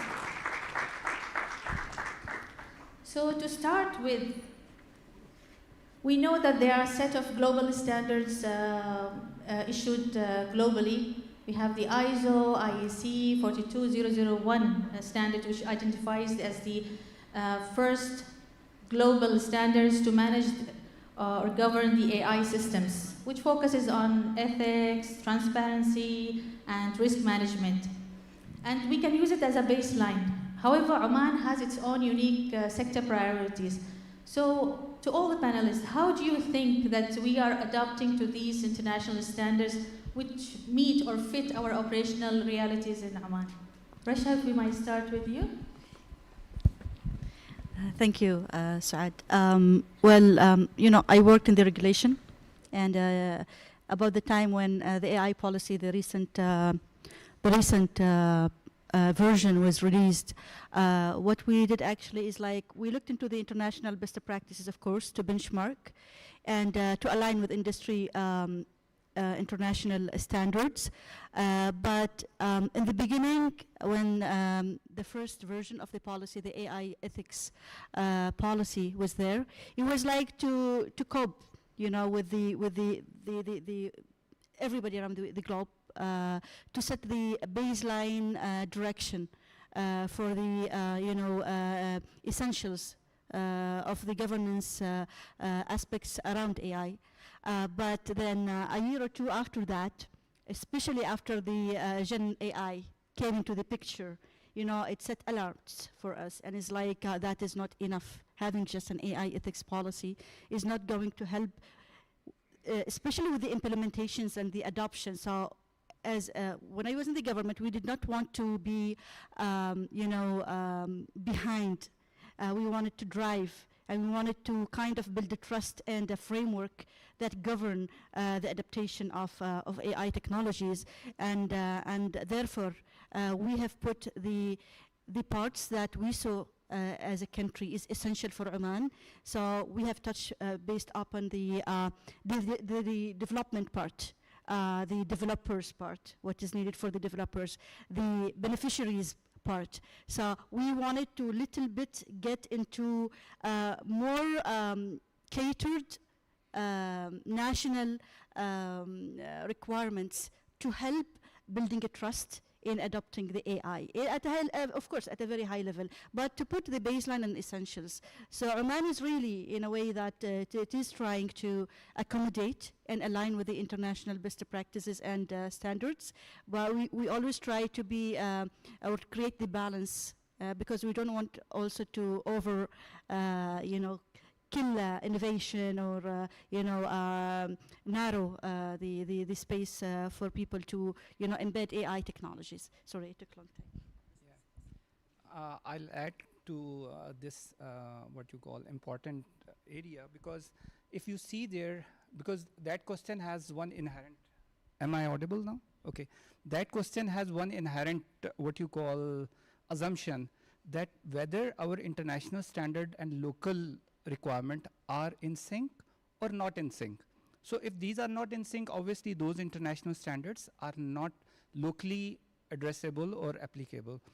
Why the local requirements are important when it comes to AI? Because AI decisions have to be because when it's taken in the context of public sector organization or in the context of governments, so it should be socially acceptable, in line with the moral values and the country values especially.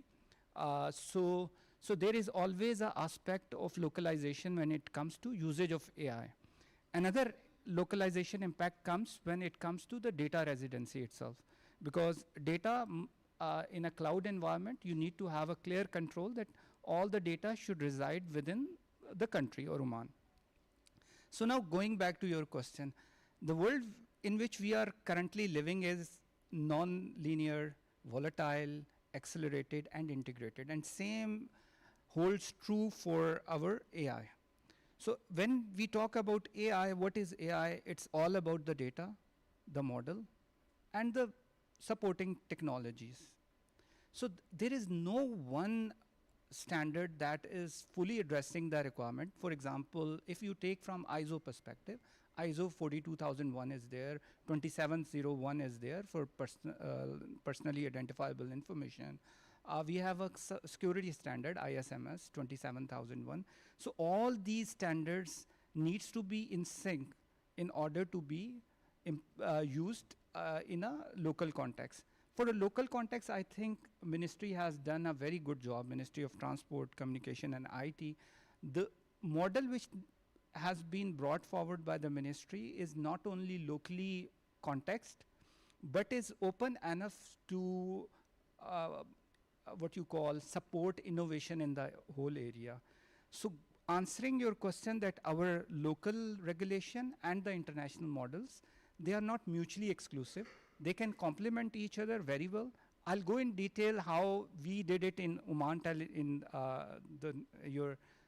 as the discussion progress to give more a context to this part, but these are not mutually exclusive. These are very good foundation, best practices, which we should follow to start with. maybe we cannot go for ISO certification as a first step.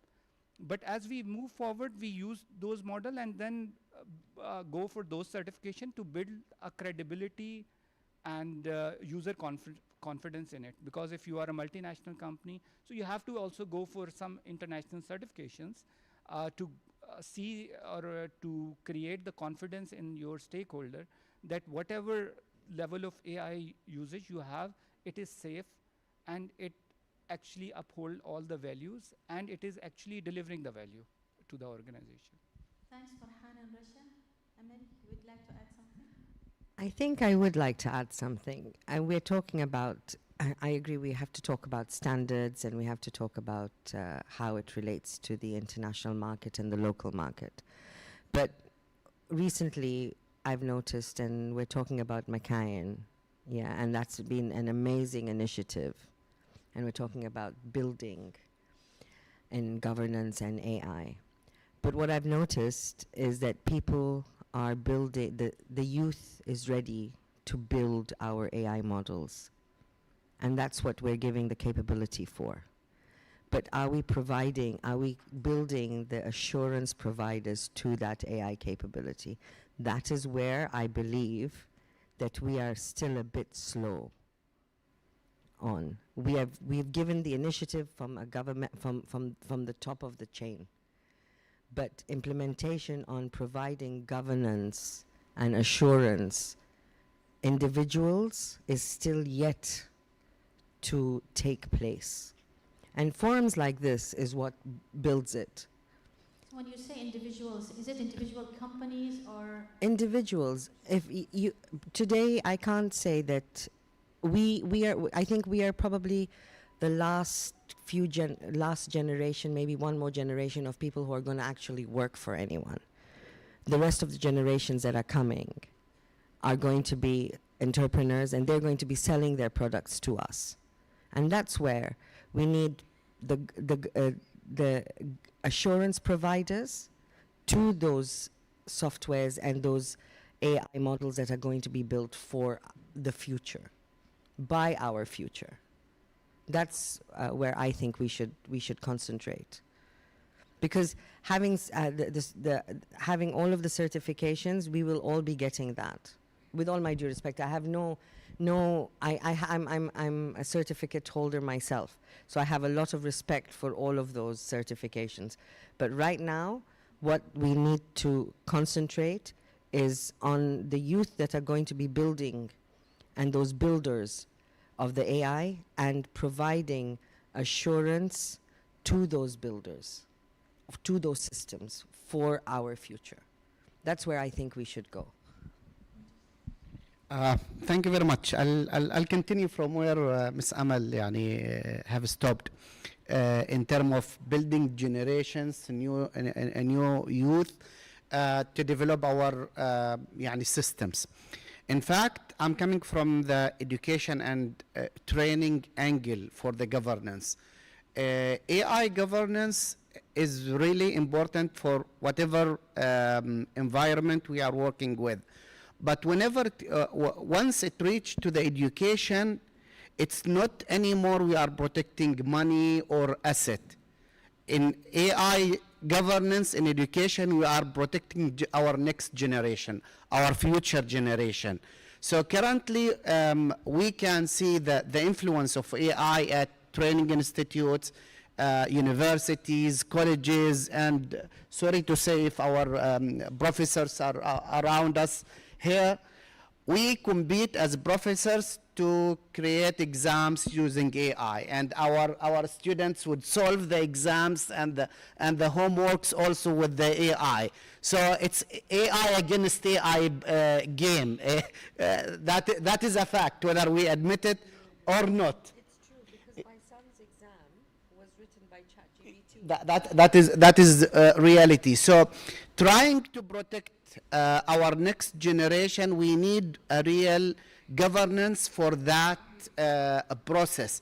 Education would involve admission, evaluation, assessment of the student, but that is a process side. But when it comes to the moral side of it, it's the learning process. If we don't have a proper governance for the AI, we are really destroying our next generation. Interesting. Amal, you would like to add something? Yeah, I think we can take what Dr. Sultan said, and like we can bring in the PDPL here. Yeah, I think because we can touch it from that angle. I think we'll come to that Okay. if you allow me, because because we'll be touching on the human oversight later on. But just to complete the regulatory part, regulatory aspects, and the rules which is implemented in Oman, basically. I'm working out every day, so I've been on the treadmill, so I think I'm No, that's fine. faster. So we know that Central Bank of Oman and MTCIT both are, coming up with regulations and rules, frameworks, but both the regulators are actually moving at different speeds. So Rasha, what is the risk of regulatory fragmentation you think there will be, and do we need to centralize the national AI body who will generate or come up with these kind of rules and framework? Okay. Before I answer about the fragmentation part, we just need to understand that in any country at a national context, you will be having domain legislator, and then you will have the sectorial level. So if we can just imagine the governance coming from the top of the pyramid, where you have the legislator, and at the national level, for example, in Oman, we have the MTCIT is leading the national AI program, and they have the national strategy, AI strategy, that sets the public policy for the AI in Oman in terms of adoption and implementation and the regulatory part of it, but in general, like I would say, setting the roadmap for the overall country. And then you have the sectors at which the regulators of specific sectors are cascading down and aligning with the high-level public policy and the country strategy when it comes to that. So I see the fragmentation organic, because if you set something generic at the top, that to be cascaded by sector, which they have, or it has its own nature and specifics, that is the way that you really need. Because if you have a centralization of regulation, you will always stay generic, because each sector has its own needs. For example, the financial sector is different than the healthcare sector, is different than agriculture sector. For example, the types of risks for each sector is different, So the implementation, therefore, the controls that we need to put into consideration is different. So let's say that we have the roadmap and the national policy, and then each sector cascade down that policy and build their own industry or sector-specific regulation to serve that. That is the organic way of how you could, kind of set proper governance in the country. I think that's interesting. When MTCIT came up with the personal data protection law, central bank, the banking sector generally wrote back to central bank saying that there are certain clauses we are not able to implement due to the nature of the banking sector. So then central bank also came up with the cybersecurity and resilience framework, and banks generally had certain exemptions from this PDPL framework. Yes, and also don't forget that some of the, each sector has its own nature, but also it has its own industry requirements and affiliation with international bodies. So you would want to give the flexibility to the regulator to, extend its own regulation needs to accommodate for that. Thank you, Rasha. So we all agree that the governance is in place. However, the human aspect, we'll touch upon it, Amal, later. But now the governance is taking shape. What, Farhan, do you think the biggest practical enablers are still needed to derive the wider AI adoption in Oman? Yes, to enforce the point that governance is in place, I want to refer to one of the study which is done by Oxford Insight. So what they have done a comparative analysis of all the countries, and they have done analysis on 5 or 6 parameters. although Oman ranks 66 there in terms of AI maturity, I see this as a great opportunity rather than anything else. But the positive side of that assessment was that when it comes to AI policy side or AI governance side, Oman is on the top area. The area which I think where we were lagging or we are lagging is the infrastructure part, the deployment part, and the resilient part. So these are the three parameters where we scored very low. But when it comes to policy and policy commitment, and when it comes to governance, we were on a very high side. Now, again, taking back to the micro level, this is a very macro level kind of a study. So I'll give you example that why there is low uptake of AI in the companies. So because audience is here from the various companies and various, by show of hand, how many of you are using AI beyond ChatGPT? So as a company, you have some platforms for AI where, okay, very few. Two are from the same organization, I count them one. Because we have it and it's implemented. Exactly. It's there, it's provided to us from the board. Exactly. So if you see there. Just using the local network, local file, is it? Everything. Yeah, so the uptake is quite low when it comes to, and the first thing I think which comes into play is the value. Because when you go to the board and go to your whosoever owners, so the first thing they see that, is there any business case there? In the morning session, we had a good discussion on a business case, that return on investment and how to calculate return of investment. But when it comes to AI, the ROI is not easy to calculate. There are so many if and buts and probabilities and risk factors that come into play that most of, and in the past you have seen that in number of cases the technology investments are not yielding result as it was initially promised. So the biggest challenge for anyone is to see whether there is a business case or not. Now I'll give you one story, and out of that story I'll create more context. Say there is a large telecom or technology-driven company, and that story is actually from my relationship from all the big telcos here in the region, who are now calling themselves as techco, not telco. Strategy, EAN in UAE, STC, Omantel, we are also a group. So they have a clear policy that they will go for AI, and they have identified that AI will benefit not only internal processes, but also their commercial campaign management, and they will also offer AI as a product. So AI is in the all sphere of business what they are doing. So now they ask the teams to work on the AI and come up with their proposals. So when the proposal came out, the proposal count was around 200 plus.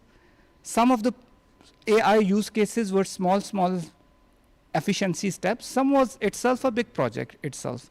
So the question came that how to govern all these use cases. This is a very big task. So what they had done, they brought, because governance is all about structure, processes, policy, they brought a correct structure there. So first thing what they have done is to bring the AI governance committee and steering committee and set up the risk appetite for AI. So again, my question, how many companies have the risk appetite for AI itself? Because risk appetite is quite important, because you have a number of use cases in your industry, and different use cases poses a different kind of risk to humans, to systems, and to assets itself. Because, yeah, to company itself, because there is an opportunity side, there is a risk side. Okay. Then the second biggest challenge is that no one understands AI in a same language. So there was a need to have a center of excellence there for AI. So the biggest challenge, another what they had seen, that the human capital or human resource that can understand AI from different perspective. Because if you might have seen that we were talking about data scientists. These are quite a niche skill set, not available here, and all the big tech companies are struggling to get them.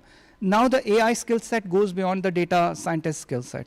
So you have a very small, what you call, number of true AI specialists available in the company. So this is another perspective. So now you brought some of the AI specialists there as part of your AI Center of Excellence, and you have embedded AI as part of your training program. So now you go for use case itself, use case assessment. So there should be a process to assess all the use cases and to rate and to rank them. And that process should be driven by the value and the risk both. So again, there is a big area that we don't have a technical standards there. Policy level we are good. But when it comes to technical standard to operationalize those policies, these are not there at a micro level. So you mean because we don't have that kind of governance, it's slowing down the innovation part? We have a high level governance, but when it comes to operationalizing thing, we don't have a right resources, we don't have a right processes there. Then it comes to your implementation. And implementation again have two areas. It starts with the data itself. So first you need to have a quality data. Data should be properly labeled. There should be no fragmentation in the data. Data should be free of the biasness. So data governance comes into place. So again, we are as a struggling with the data governance. Those companies who are dealing with a huge amount of data, you will see that biggest risk, one of the biggest risk is the data management itself. Then it comes to model itself. So model governance, because model itself require a very niche skill set when it comes to development itself. And again, there are a number of risks that need to address. There are model, what you call biasness risk. There is a risk that decision output is not correct itself. So all these risks, they need to address through policy, processes, and systems. Then it comes to the deployment phase.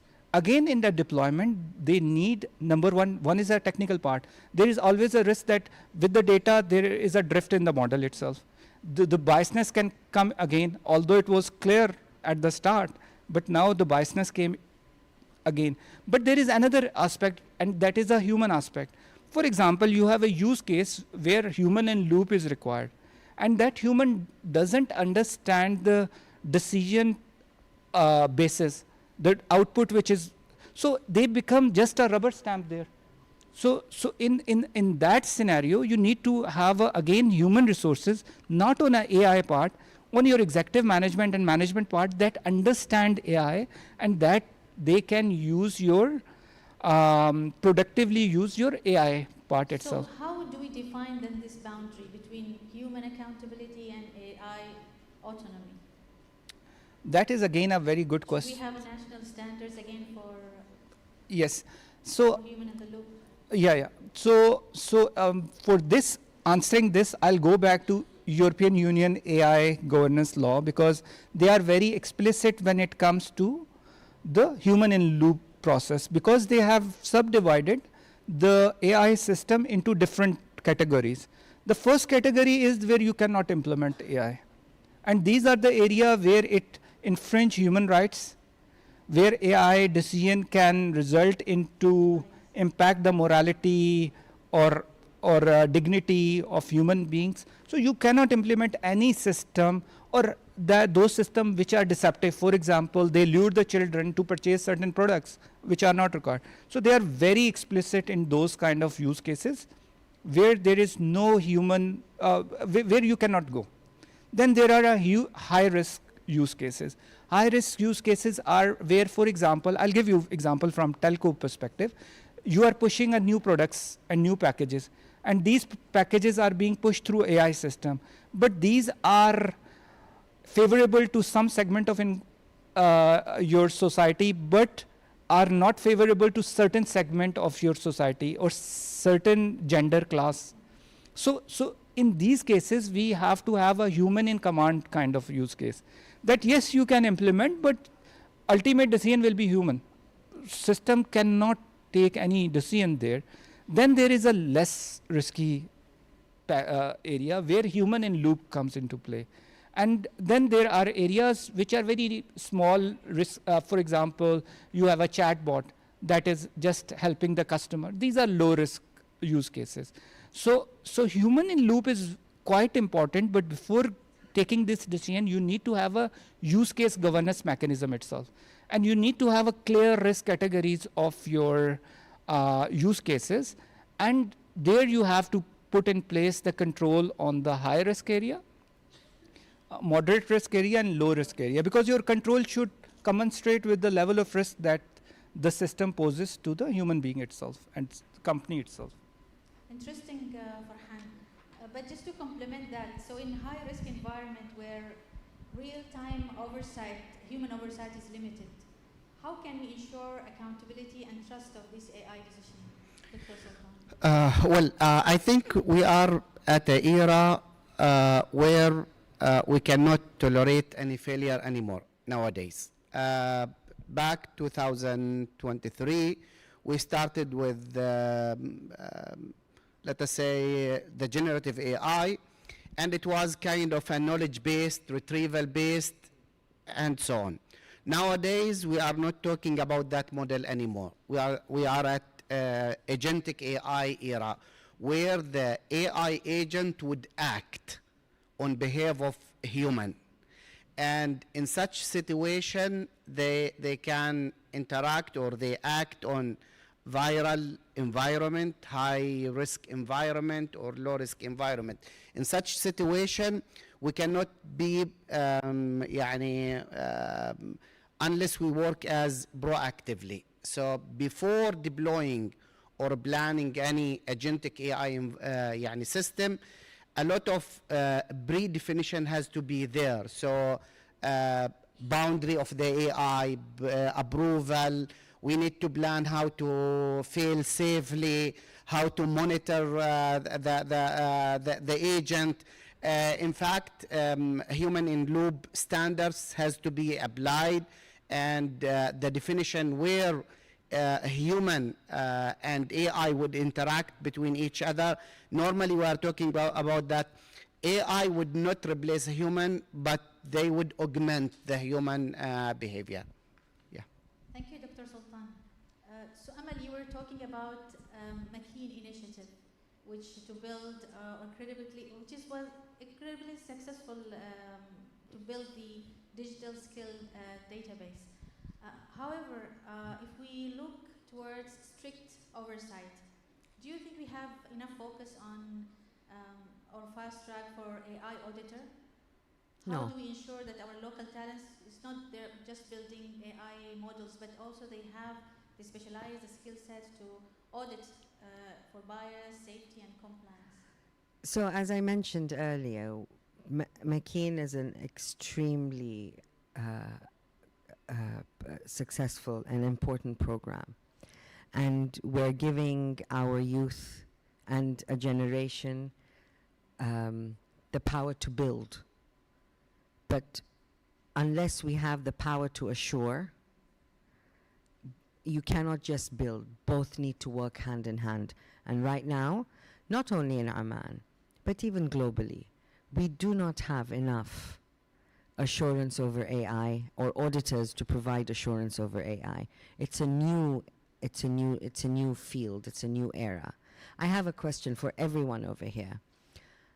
We're talking about data. Whatever AI is, whatever we're talking about, governance, all of the systems, it's all linked to data. What do you classify data as? I'm asking anybody. It's an important asset, but I would say in the financials it's not there. That's because I discussed it with you. So in definition, I think that we need to categorize data, and data is an asset today. And yes, it is maybe a non-tangible asset, but it actually is a tangible asset, because everywhere we have snapshots of screenshots from WhatsApps, and we have pictures and all of that is compiling and being sent. Do we have the capable IT, AI governance auditor to audit that? Anybody has that in their organization? With complete honesty. Do you, Farhan?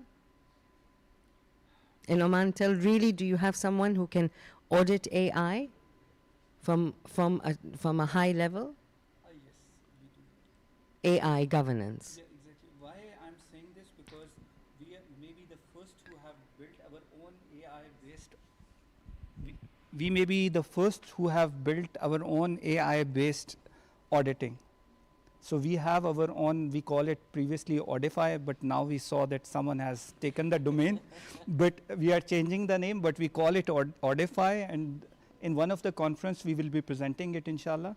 And it's all internal, and within internal only IT audit, our technology audit team. Because the best part again for this country is that with Gen Zs, we talk a lot about Gen Zs, but Gen Zs are bringing that innovation into the reality. So we have a very good Gen Z program there, and those Gen Zs with our existing team member, they not only develop this, because once you go into in and out of development, you understand the governance aspect more. Otherwise, it's very at a high level, what you call philosophical things. Yeah, yeah. Now the question is that it's only the external quality reviewers, because they will come and they can audit. Or alternatively, if you have your own system, you can bring it external party who can audit, exactly. But I got your point, that your point is that assurance and implementation should go hand by hand. Assurance cannot be in a lag of implementation. We fully agree, yeah. That is a very valid point. So, Amal, I understood that still we are not on track to build the AI auditors. However, in terms of progress, we understand that there are frameworks happening and implemented in many sectorial levels, which gonna implement it, you know, every company will implement it in their own areas. So I think work in progress, but we have not reached there as of now. Yeah, I don't think we have, and unless we pick up the pace, we're moving fast. You see, Oman is still a young country in this aspect, in AI governance, and we're still small, right? So the smaller we are right now, the quicker it will be and the easier it will be for us to pick up the pace. Because I was telling the doctor here that if we don't move as fast as AI, we will not be able to catch up. And we are already at a lag. Sorry. So, okay, due to the time limitations, we'll go to our last question, and this is to our all panelists. So usually we view oversight as a hurdle, but if we get it right, could Oman's AI framework actually be or act as a magnet to attract foreign investment? So how do we turn our regulatory clarity into competitive advantage that makes international investors choose Oman or Muscat over other technology hub? So Raksha, if you want, or Dr. Sultan, whoever wants to start first. I'll go ahead. No, go ahead. Okay. I think clarity is very important. If people are aware of where they can build a safe environment, that is number one. Because if you have safe environment and people are aware of the aspects and the controls that would bring safety into place within AI context, I think that would be something that would really attract investment. Trust. Trust is very important. So if we have mechanisms in place where it sets clear roles and responsibility from governance point of view, so how actors can collaborate within the ecosystem, and when issues occur, how agile we are to introduce solutions, and maybe you have thresholds that would help us to build that safety and trust in place. I think it shows that maturity is there, and that investors can understand that we can contribute and we can invest in such country because it's taking care of exactly safety and trust aspects. Thank you. Safety and trust. The current geopolitical situation has defined us, has put us under the eye in the definition of trust and being safe. At the moment, this is what has anchored Oman. In all of these generations, we have this reputation, and it is now open to the world to see. And that's what we are very proud of. So again, trust and safety. Which is... You also want to comment? Yeah, another aspect, and that is the foremost important, is the national will. So if you see there, Oman Vision 2040, there is a clear-cut, what you call this technology fall into a very clear driver for economic growth. Clear And, objective and, indicators. and it's in a very clearly mentioned. It's not at a very vision level. If you see there in AI strategy for 2030, there is a very clear economic KPIs there, that for 2026 we have $500 million AI-based economic contribution to GDP, which goes up to $5 billion in 2030. And that's not only a what you call a high-level goal, it's substantive by a clear-cut strategic initiatives which are taking place in your number one infrastructure part. You are implementing, as a Oman, we are implementing national cloud that ensures that all the data is hosted within Oman. We have a collaboration with MIT, with IIT in India, with Oxford, with Tsinghua University in China. There are clear-cut educational goals that from grade 7 onward, there will be AI will be part of the curriculum of the students. And then in number of universities, including I was reading SQU, they are having now AI as a specialized department or center of excellence there. Even some of the schools in Oman, they have started part of the curriculum. They have the AI. Exactly. So as a implementation step, Oman is tackling it very well. That's why when I said 66th place, I see as a great opportunity, because then we have done one readiness assessment there in last year through United Nations, one of the organization of United Nations. They come up with the full plan, then we chalk out the strategy as a country. We have a clear strategic objective. We have, even ministry by ministry, we have use cases defined now. And all the ministries, they are targeting to finish their use cases by 2027. So a lot of what you call base work is happening in the background. The only uptake that is required is from the private sector. In order to lure private sector, you have seen the decision that has come out on 30th of April. That will also attract FDI there, because if you have those economic incentives there. So I think we are moving in a very right direction to attract the capital, and I'm sure that with this will and with this commitment, it's just a matter of time that we will be on a higher maturity level, inshallah. To just add something, and I think they're calling for Yeah, I think if we look to any investor, they are looking for clarity, trust, and scalability. And governance would ensure those three requirements. So I think that, as Ms. Amal said, that the geopolitical conflict repositioned Oman, and it's the right time. So I think we need to move very fast. So the key is basically moving very fast. It's a competition between unstructured speed and structured speed. We need to move very fast. We are on the right direction. So the right time is today, not tomorrow.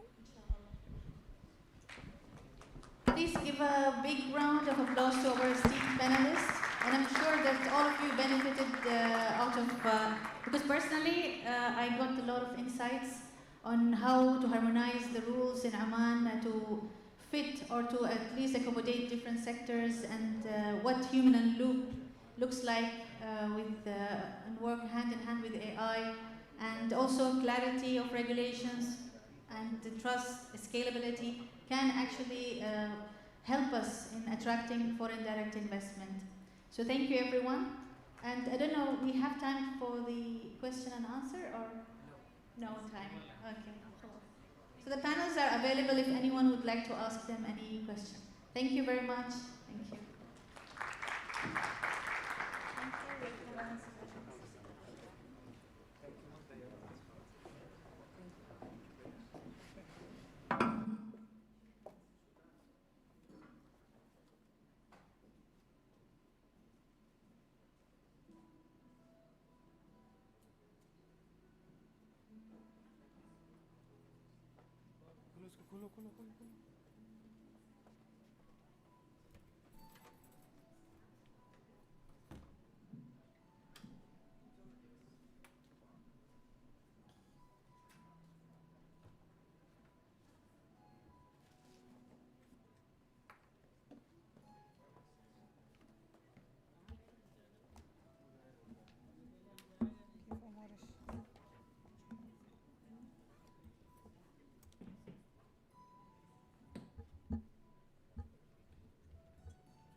Well, thank you to all the panelists for the panel discussion.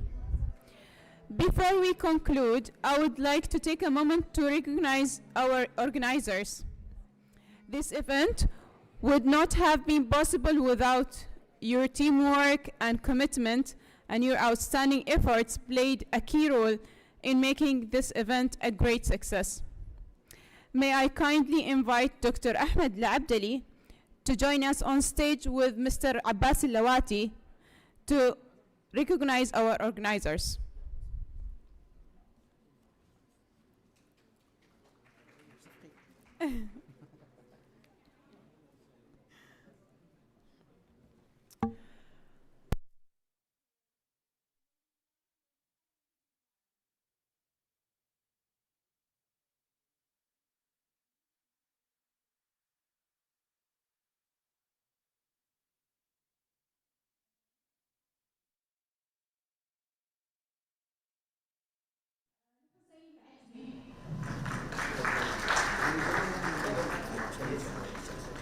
أبرار سالم، ماريا البلوشي، خالد البلوشي،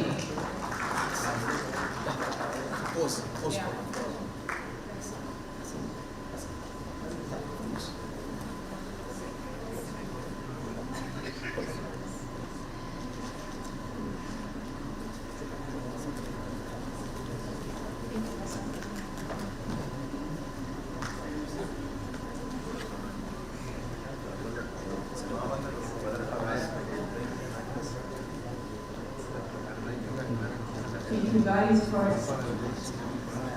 your efforts and your time, of course.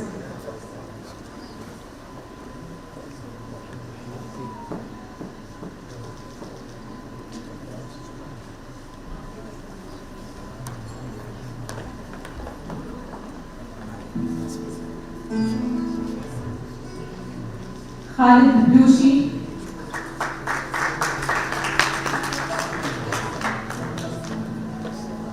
مريم البلوشي.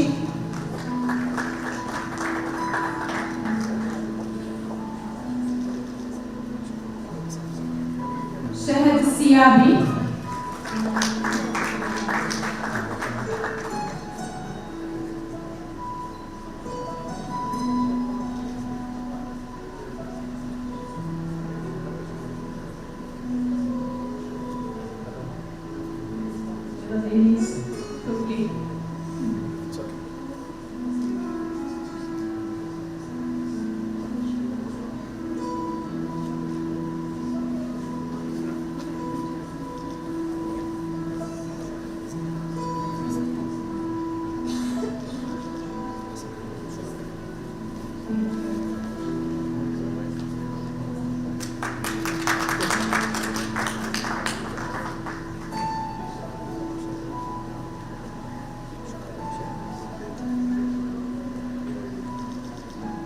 معاذ المعمري.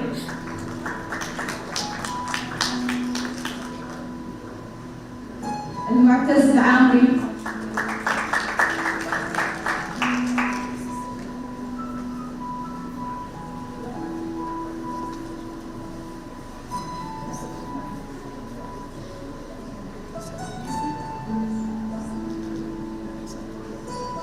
رند المينائي.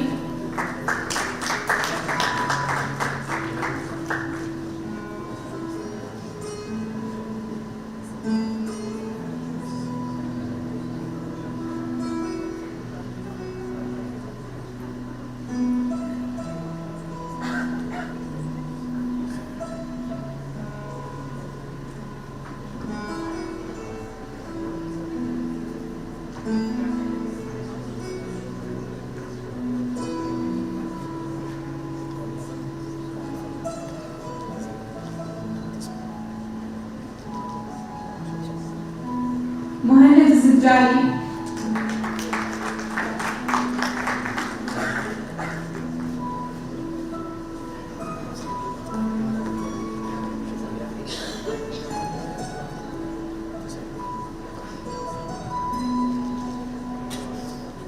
جنة الله العيني.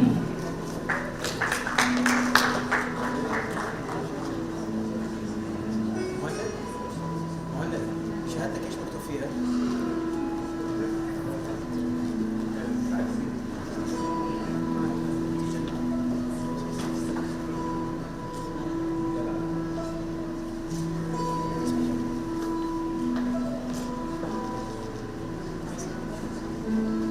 عباس داود داود.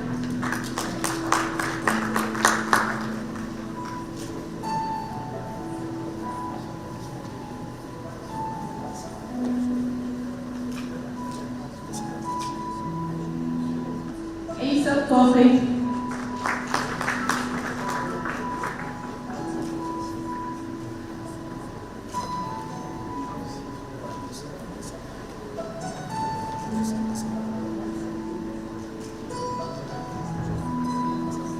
ميرا البلوشي. أحمد الصبحي.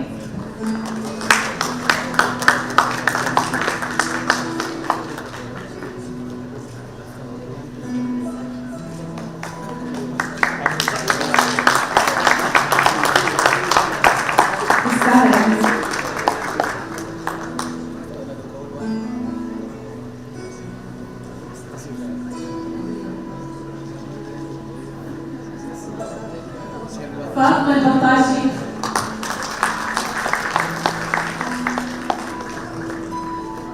هيثم الزجالي.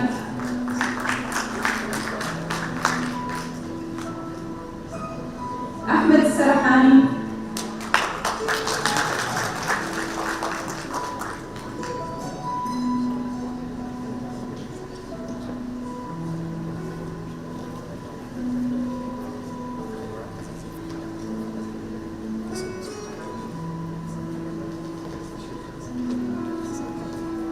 باسم الحاتمي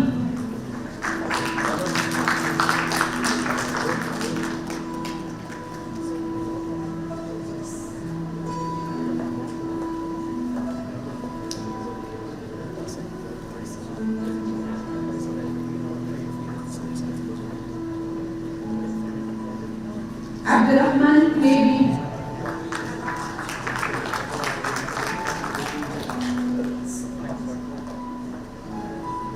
سالم المعولي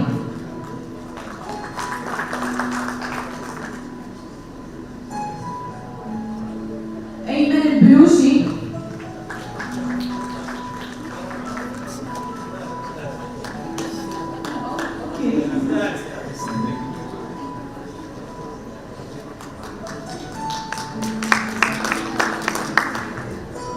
مستر ماني كندان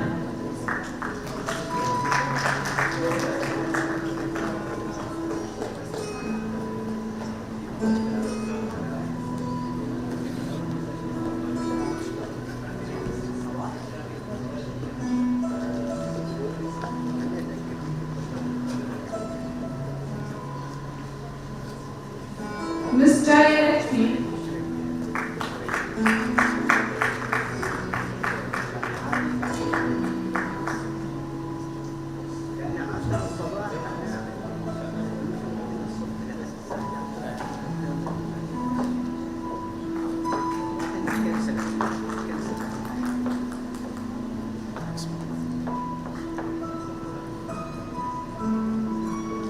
مستر بورو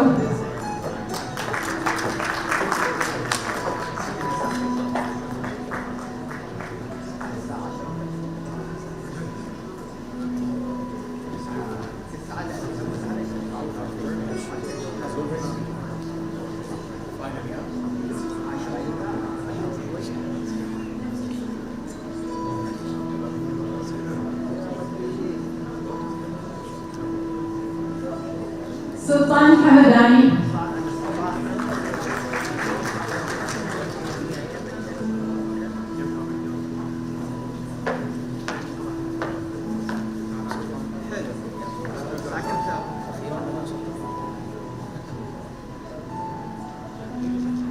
قاسم سعود الحبسي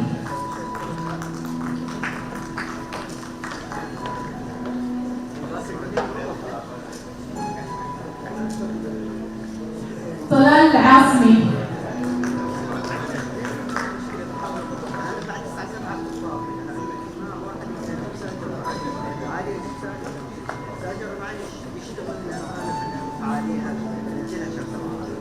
مس سنجيتا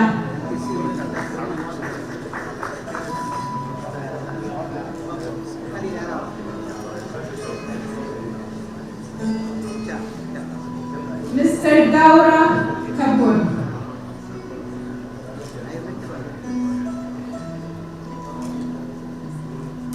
سهام الهادي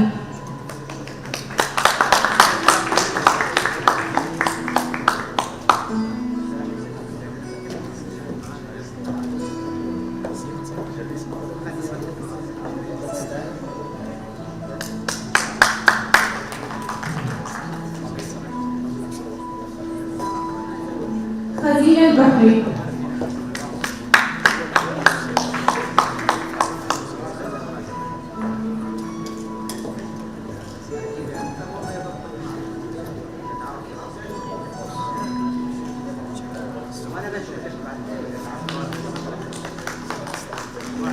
مستر بيكس قمر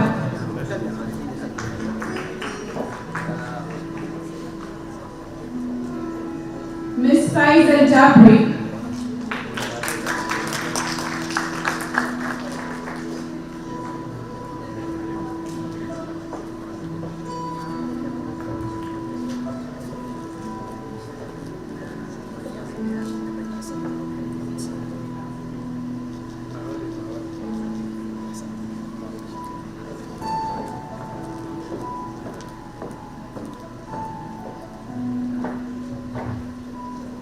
سالم المعولي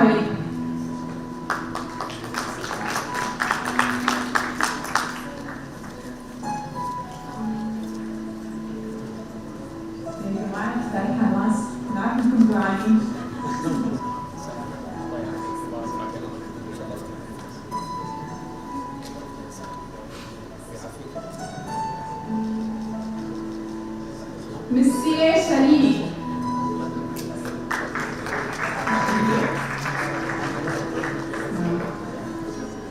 Mr. C.A. Muhammad Sheikh.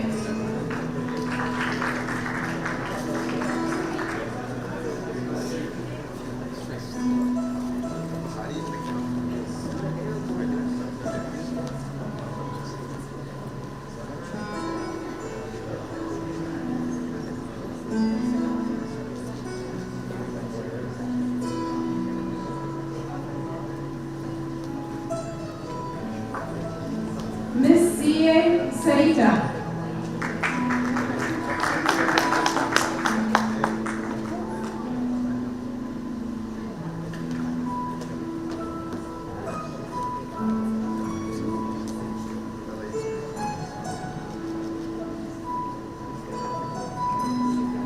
Ali Maori.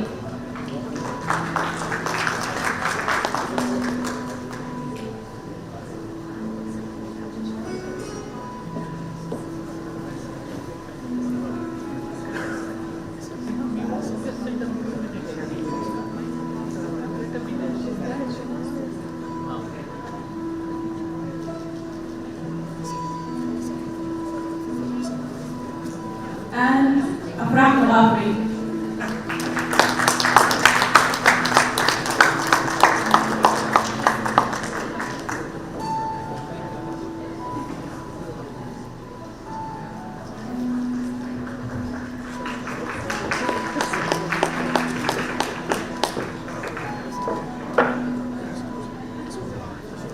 And yeah, now I would like to invite Dr. Ahmed Abdali, the Assistant Dean for Training and Continuous Education at CBFS, to deliver the concluding remarks.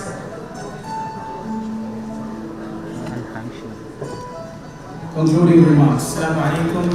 I've written the speech only 15 minutes ago. Very good afternoon. Earlier today, as I was walking through the venue before sessions begin, I noticed a small moment that stayed with me. Two participants, clearly from different professional backgrounds, were deep in conversation. One was exploring the technical AI model. The other was challenging it with a question about trust, accountability, and human judgment. Neither had the full answer, but together they were getting closer. That moment, in many ways, captures the essence of what this forum is truly about. Today, artificial intelligence. It was a deliberate effort to bridge something deeper: technology and trust, innovation and responsibility, capability and conscience. As we conclude the third annual forum of the College of Banking and Financial Studies under the theme Beyond Algorithms, Reimagining Trust and Governance, AI stands out is not just the sophistication of the ideas shared, but the maturity of the questions raised.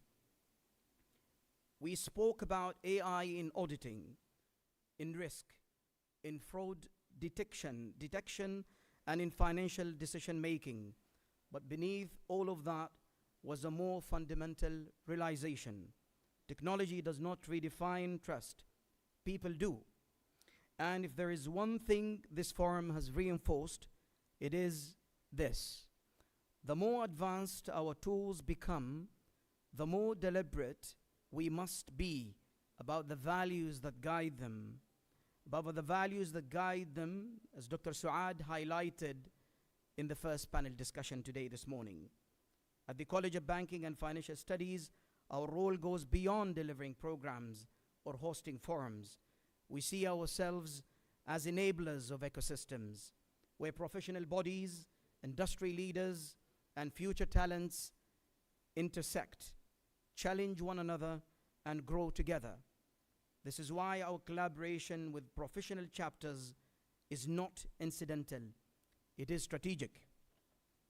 I would like to extend our sincere appreciation to the Institute of Internal Auditors Oman, chapter, for leading this year's forum with distinction alongside our valued partners, ISACA, ICAI, ICFE, CFA Institute, and ACIFMA. These participants represent something critical. No single institution can shape the future alone, but aligned institutions can. To our distinguished speakers and participants, your insights did more than inform. They challenged assumptions, and that is where real progress begins. To every member of the organizing team, faculty, and students, this forum reflects your commitment to excellence, often behind the scenes, but always at the forefront of the impact. Let me return briefly to the moment I mentioned at the beginning. 2 professionals, 2 perspectives, 1 conversation. That is the future we are building. Not one where AI replaces human judgment, but one where it sharpens it. Not one where governance reacts, but one where it anticipates. Not one where trust is assumed, but one where it is intentionally designed.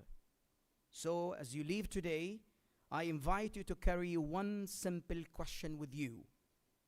In a world increasingly shaped by intelligent systems, what would you do to remain a trusted one? Because in the end, algorithms will evolve, frameworks will adapt, regulations will follow, but trust will always be earned. Thank you.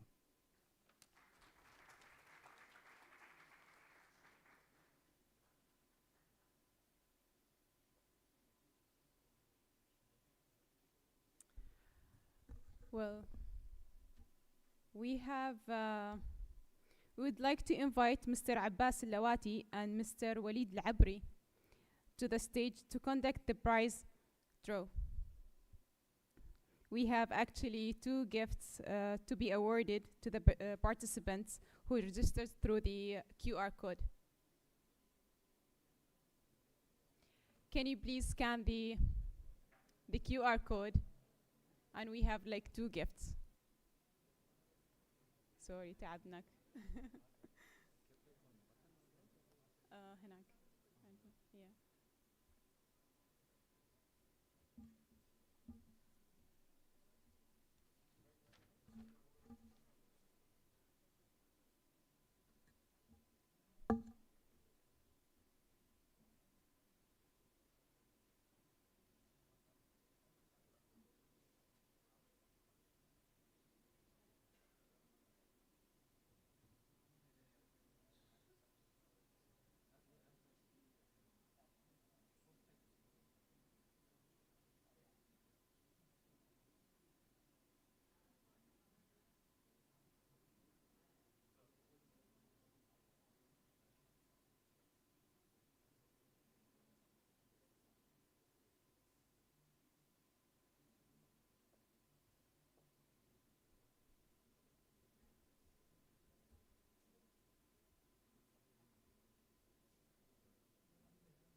I would like to invite Mr. Abbas Lawati and Walid Labri on stage, please.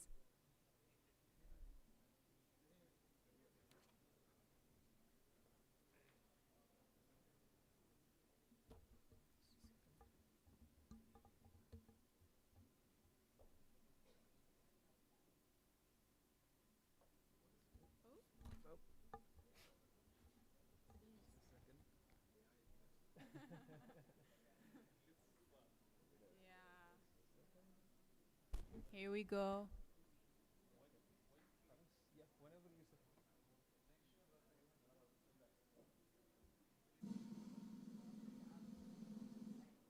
Oopsie.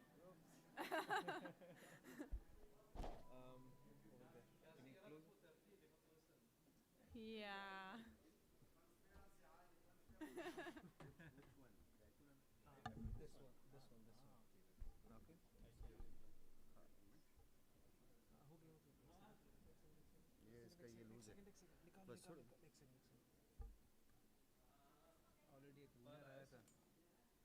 ايوه طلع اسمه. Don't remove anyone. Wait.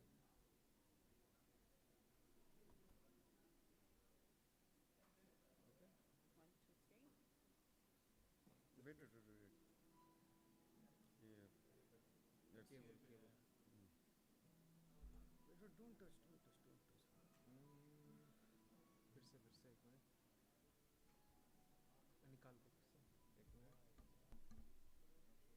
That side maybe.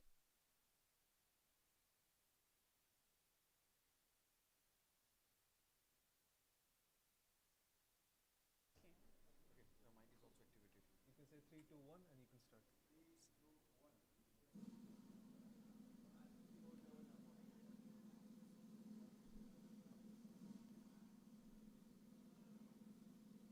So, the first name for today, the first gift goes to woohoo! هيثم واسطة. يلا هيثم. هو أصلا مختار الهدية حال نفسه. أو يا لا خلاص من نصيبه.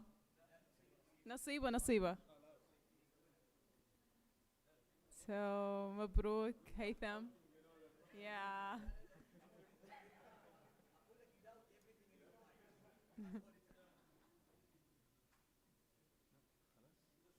Let's just keep this thing.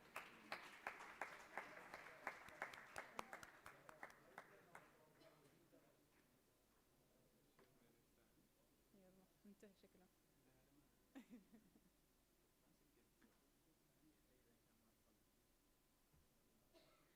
Thank you, Haytham.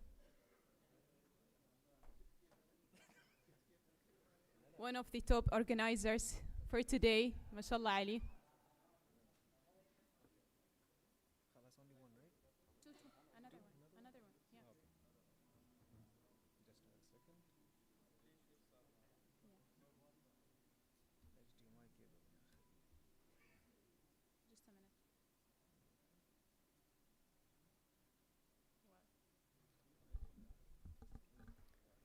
The next one. And the last one. Yeah, 3, 2, 1. Start. The second gift goes to 1, 2, 3.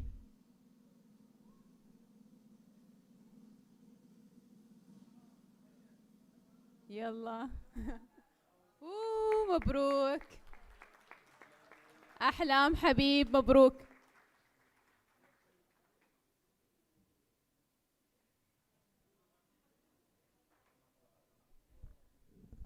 MashaAllah, you are so lucky, guys.